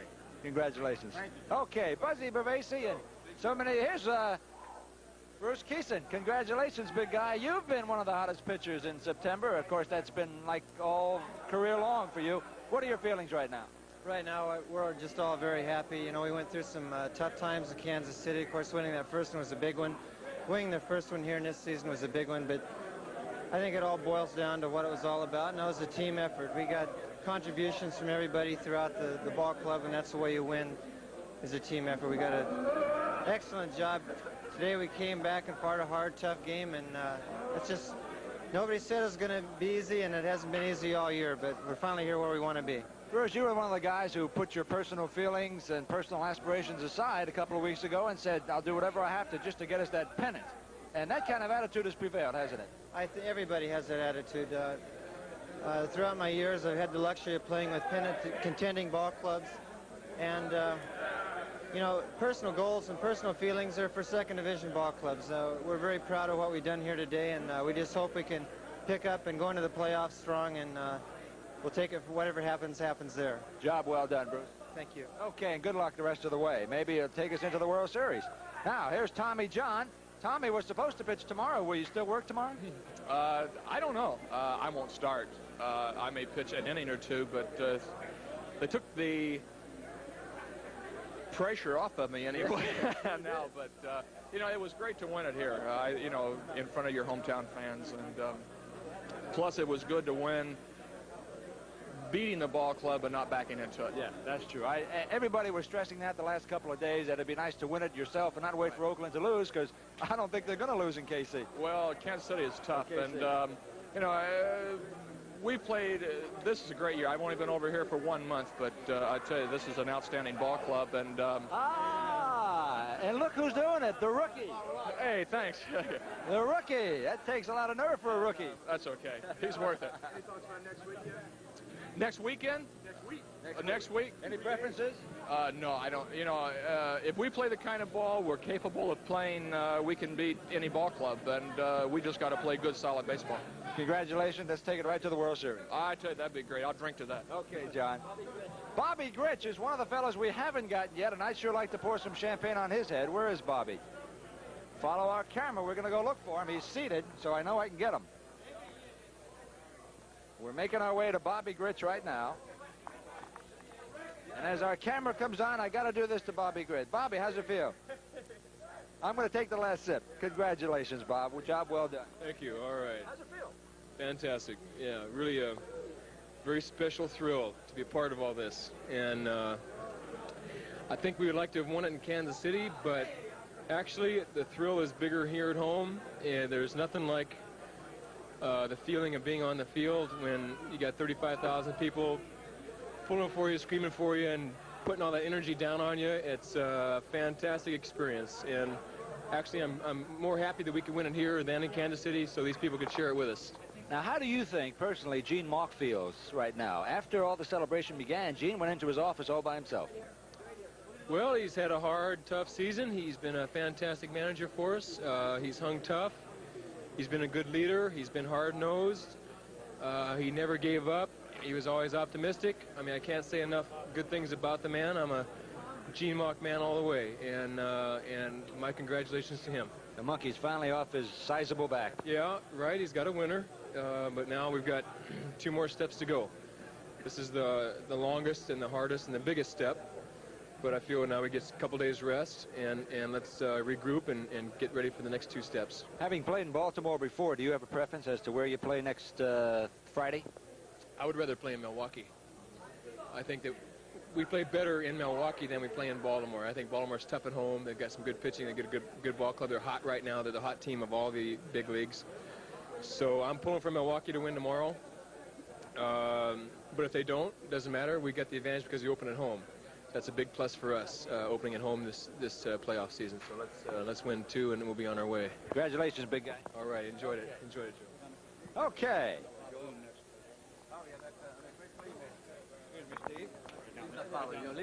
Leave the bottle. Okay, here's the bottle. Bob Boone. We're going to try and find Bob Boone. Luis Sanchez. Huh? How are you, Louis? Oh, here, right here. Okay, and Preston, good. I got scared for them all. I can't speak Spanish. First of all, what are Louis' feelings? Is this the biggest thing he's ever been part of? Bueno, por primera vez porque portaba un equipo de Grande Liga, primera vez que me sucede esto. It was the first time being in a big league, you know, and I happened to help the ball club win the championship. Did he realize, and has he realized all the last month, how important this thing was at this level of baseball? Si tú sabías lo importante durante este mes que ha pasado, de tú ir a lanzar, entiende, ayudar al equipo a ganar, y todavía la importancia que tenía este mes que hemos pasado jugando la pelota. Sí, yo durante este mes yo tenía bastante importancia porque me ha dado cuenta que aquí después de este mes que era uno que íbamos a apretar para llegar a una situación como que estamos ahorita. He said he knew that this last month, you know, was very important, not only for him, for the ball club, and more so because Gene Mauch, you know what I mean, gave him the confidence, gave him the ball in a tight situation like he did in Kansas City and, of course, today. For about the last month and a half, Louis been one of the best relievers in the American League. He's only given up a few earned runs in that time.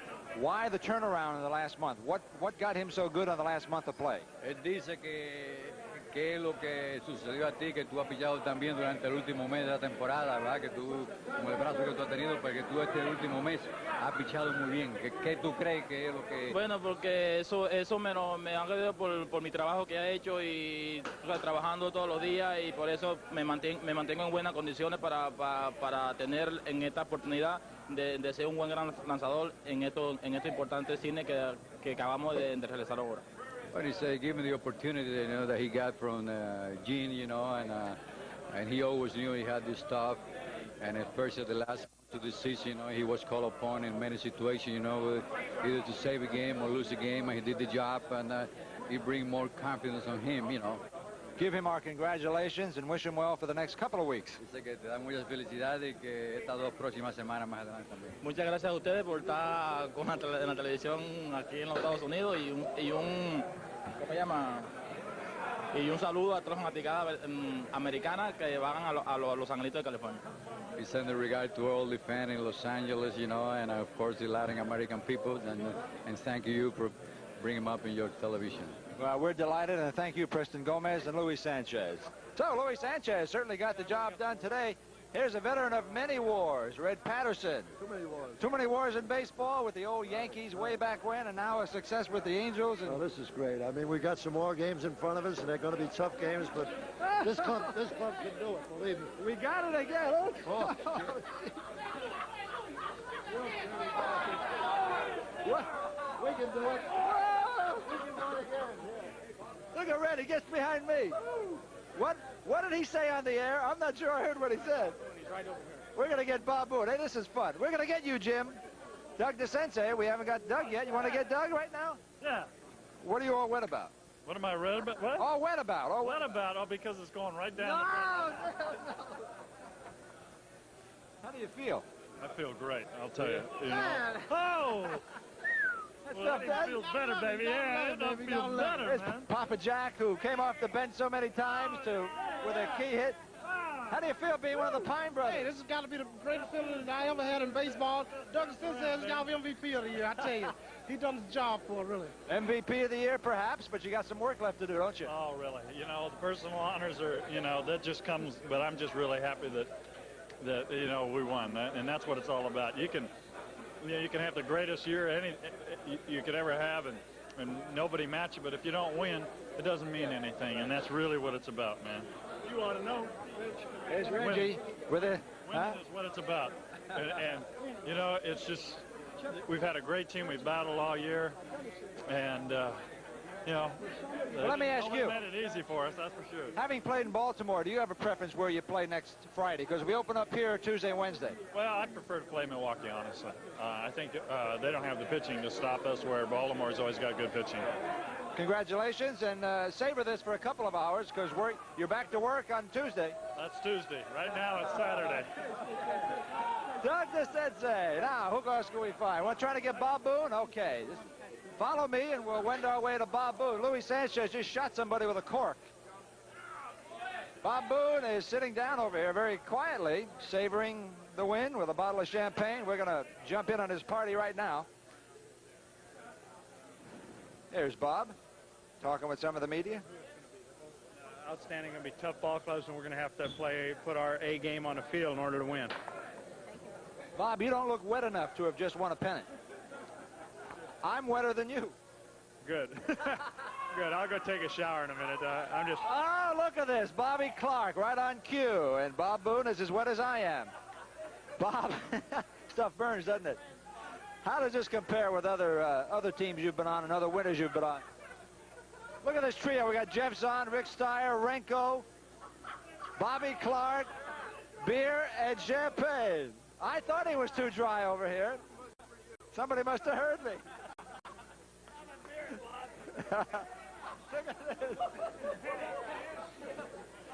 Well, I guess that takes care of our interview with Bob Boone. Hey, Gary, come here. Gary Pettis, who was brought up the last couple weeks of the season. How does this feel, big guy? You're a rookie, and here you are in the middle of a wild celebration in the American League. Yeah, I tell you, in AAA, we had a little celebration ourselves, but it wasn't as good as this. You know, I don't think anything can compare with this right now. Congratulations, big guy. Thank you. Job well done, and there's some work left to do. We're going to try and find Gene Mauch now. We spoke with Gene briefly when they came into the locker room, and as I reported then, some of the problems were that the locker room was crowded, but after saying thank you to most of his players, Gene Mauch went into the seclusion of his private office, and that's where we're headed right now. So Gene probably content for the moment and just kind of mulling over the events of today. So follow us as we go into the office of the manager of the California Angels, Gene Mauch. Try and get his feelings on what happened today. Gene, a little bit wet now, so apparently he came out of his office for a short time.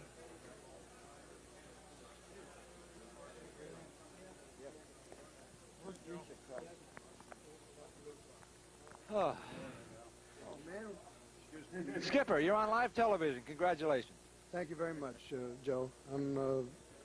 I'm obviously very emotional about this thing, and especially for the players, that they were rewarded for how hard they played, for Mr. Autry and Mr. Bavesi, who didn't spare anything and given us an opportunity to win. And then somewhere along the line, there's a little feeling of satisfaction for the skipper. Well, I bet. I don't have to ask how you feel. That's very obvious, but congratulations. Job well done, but you still have some more work to do. That's all it really means, Joe, so far is that we've accomplished it.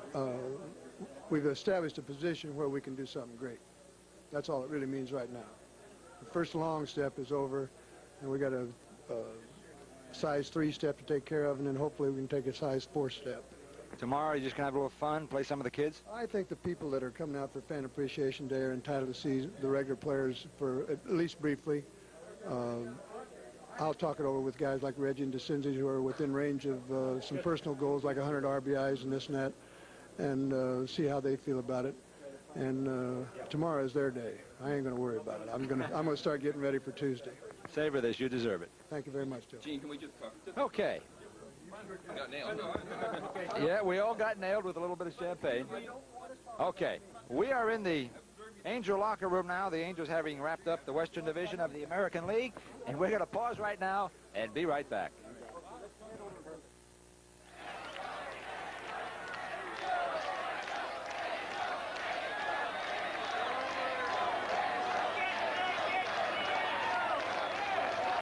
Here's the Mud Monster of Miller Creek with new white jeans, new red T-shirt, and no dry bleach. Oh, use mine, Jan. Jan doesn't know. She's getting Biz Bleach. Yes, bleach. It's a whole new way to think about Biz. That's not my bleach. This bleach will get his muddy pants whiter than liquid bleach and clean his red shirt, too. Biz is bleach, plus a combination of cleaners other bleaches don't have. So added with detergent, Biz All Fabric Bleach cleans muddy dirt better than liquid bleach. Wow, really white. Color's bright, too. What was that bleach? Biz bleach. Biz is bleach? Yep. What do you know? I know you better get some. Mud Monster's back. Muddy dirt, discover Biz Bleach. And discover a cleaner, whiter wash. I'm 24 years old. So am I. One of these joggers is not 24. She's 35 with 3 kids. Eileen Wesson. Can you tell who's who? Eileen looks 24. How about their hands? Look closely. They look young, too. My hands deserve as much attention as the rest of me. That's why I use Ivory Liquid. Just the name Ivory means mildness to me, and I think the rich, mild suds do help my hands stay young-looking, even with all the dishes I do. Still can't tell who's Eileen? Yes, I'm the 35-year-old. Jogging helps keep me young. And what helps your hands look so young? Ivory Liquid. The mildness really makes a difference. Mild Ivory Liquid helps hands look young. Here we are in the Angel locker room after the Angels have wrapped up the Western Division of the American League, and we have Tim and Timmy Foley. Timmy's a little bit shy right now. He has a mouthful and a handful of bubble gum, but his father's here. And Timmy, congratulations to you. A job well done. You've played with pain, and you played through all that pain, and you got part of the job done, but there's still more left to do, isn't there? Well, there's no question about it. Right now, we just have to savor this victory. It's just this is what 7 months is all about, is having this moment right here, winning the division, and the rest is gravy. The rest is a lot of fun, and we're gonna give it our best, and the Lord willing, we're gonna come out on top. But we played 7 months for this moment right here, so we're going to have to savor it for a couple days. In the last couple of weeks, you've been a pretty hot hitter. You've had a good September. After trailing off a bit in August, you've had some injuries. What brought you back in September? Well, I made a few minor changes. You know, that's the difference between the good hitters and the great hitters is the great hitters, they come back. When they do go into a little slump, they find that little something that gets them back. The Rod Carews, you know, all those guys. And And myself, I just couldn't come back from it. I couldn't find the little thing the little small thing that was taking me away from the ball and making me swing the bat not so well. And the last couple of weeks, I feel better. I feel more aggressive, and hopefully it'll carry on into the playoffs. You and Bob Boone, most of the year as the numbers 8 and 9 hitters, have formed quite a duo down there. I know you're very good friends. You hang around together a lot on the road, and you've driven in combined well over 100 RBIs. That's something special with you and Boone down there, isn't it? Yeah, it is. You know,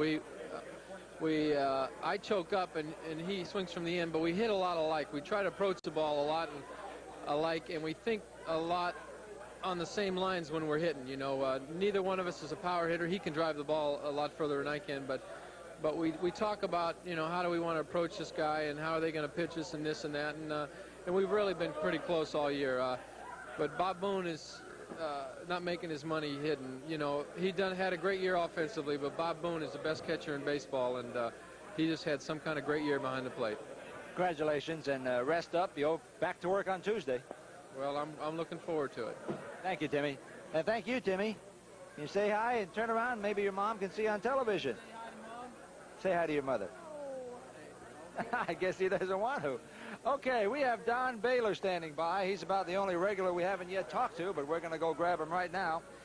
Tom chatting with Tom Singer of the Herald Examiner, and of course Don very, very excited about what happened in a tacit sort of way. He is the leader of the ball club on and off the field, and he's respected and looked up to by all the Angels and a lot of guys in baseball who regard Don Baylor as a very special human being. So let's stick our microphone in and see what he and Tom Singer are talking about, okay?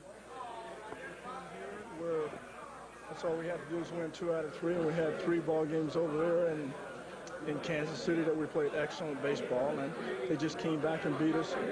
The one game that I thought we had won was the 5-2 game. Because the way it happened, now you got momentum going into the playoffs, which you might not have. Well, Baltimore, they've had momentum all of September this year, and Weaver said he doesn't believe in momentum. I do.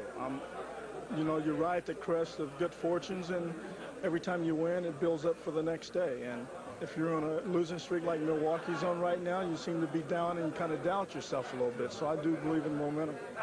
Don, the agony of the last week is now over. And what were your thoughts when that last out was made and the guys came rushing in here? Did it bring back some thoughts of '79, or is this a very special year all by itself? Well, it's just special because of what we've done to get here.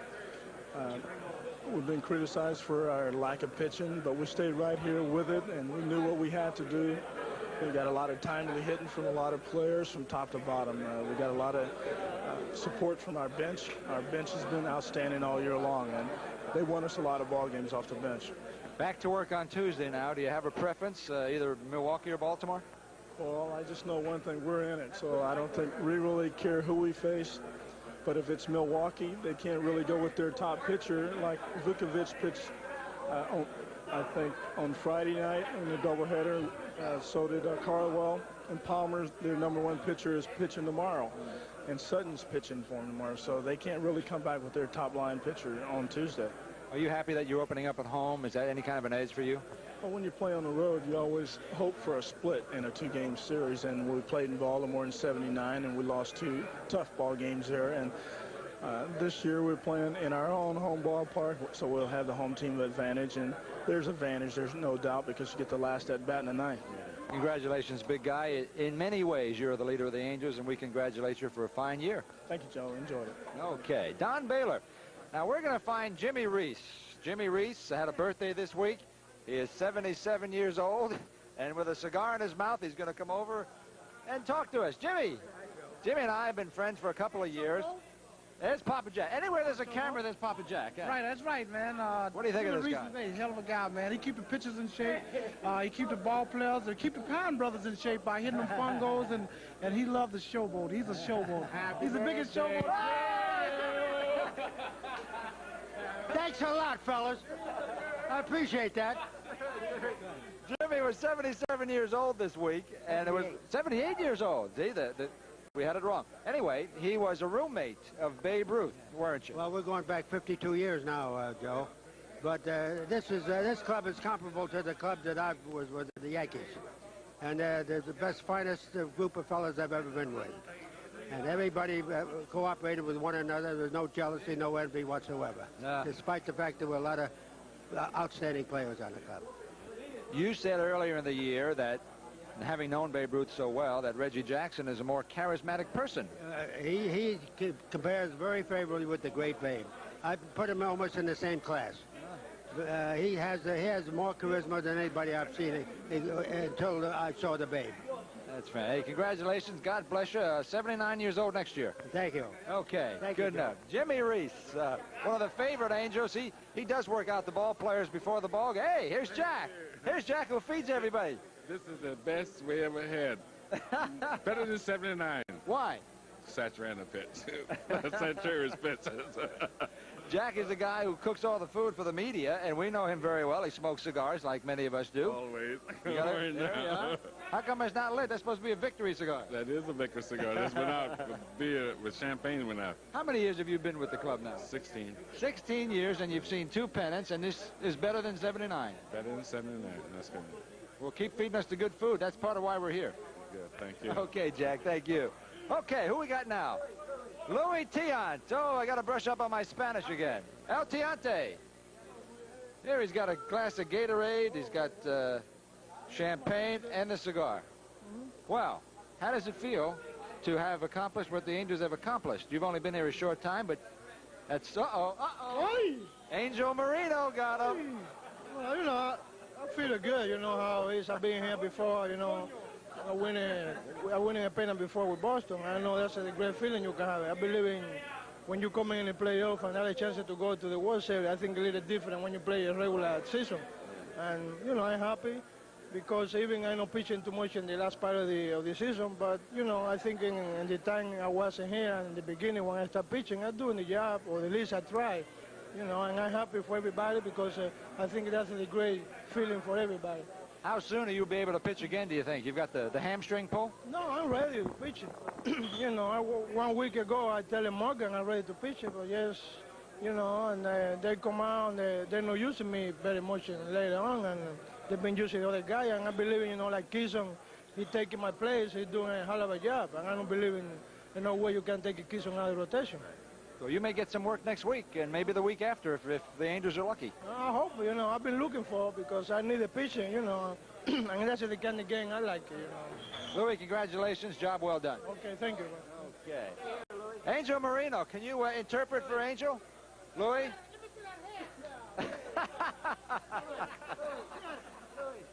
Hey, Jackson, are you auditioning or what? Hey, this is my Any place we move the camera, Papa Jack comes over. Who can it? Yes, but how brother I give you a killing. Oh! I just Hey, kidding. this look-alike contest. Can you dig it? Yeah. Who do you guys look like? Hey, you looking like up here. Hey, that's right. That's right. You gotta love it, though, you know. All right. Thank you. Okay. Who's next? We got Hector Heighton, our executive producer, lining people up. Let's just turn around and go back the other way, okay? People starting to clear out of the locker room now. Okay, so we'll pause from the Angel locker room. The Angels champions of the Western Division of the American League. Let's pause and be right back.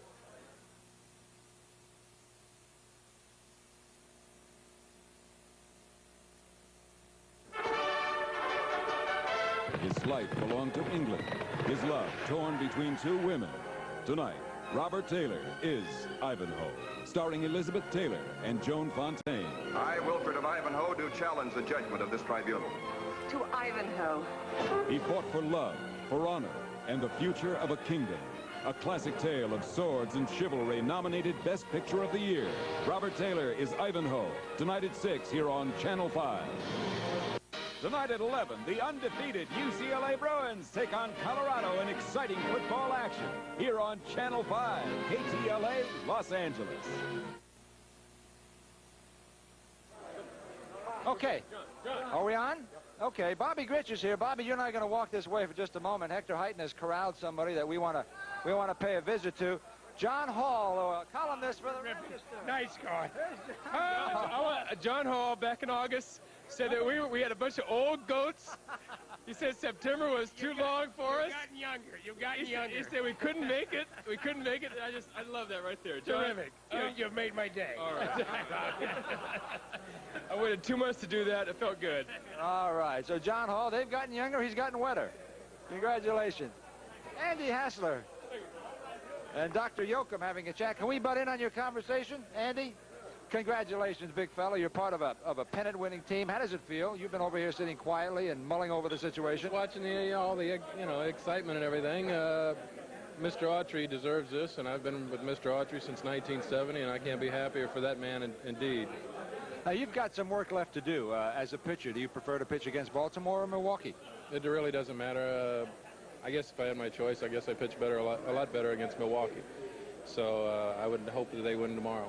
Congratulations, and you got maybe a week left, at least a week, maybe 2 weeks, hopefully. Only a week. Well, I said hopefully. Yeah, all right. Okay. Andy Hassler. Okay, who have we not yet gotten? I think we've gotten everybody but Bobby Clark, and here's Bobby smoking a cigar with young Michelle. Okay. Hey, it's been a long season, sometimes an arduous one, but congratulations. And Michelle has a father who is now on American League Championship team. Yes, it does feel great, especially holding this little one right here. Makes you feel good. How does it feel coming off the bench like that? I know we've asked that time and time again, but the Pine brothers really became an entity this year. Everyone contributed at one time or another. Well, it felt good to help the team win. You know, feel like you're part of the team and go out and do the best you can for the situation that you're in. It just makes it a great year. Bobby, congratulations. Keep it going for at least 2 more weeks. Thank you, Joe. Okay, Bobby Clark, one of the Pine brothers. So, we'll wrap it up from the Angel locker room. The California Angels beat the Texas Rangers on the next to last day of the season and wrap up the Western Division of the American League. Don't you dare. Somebody was going to get me. So, Joe Butina saying so long until next Tuesday when the Angels open up the playoffs.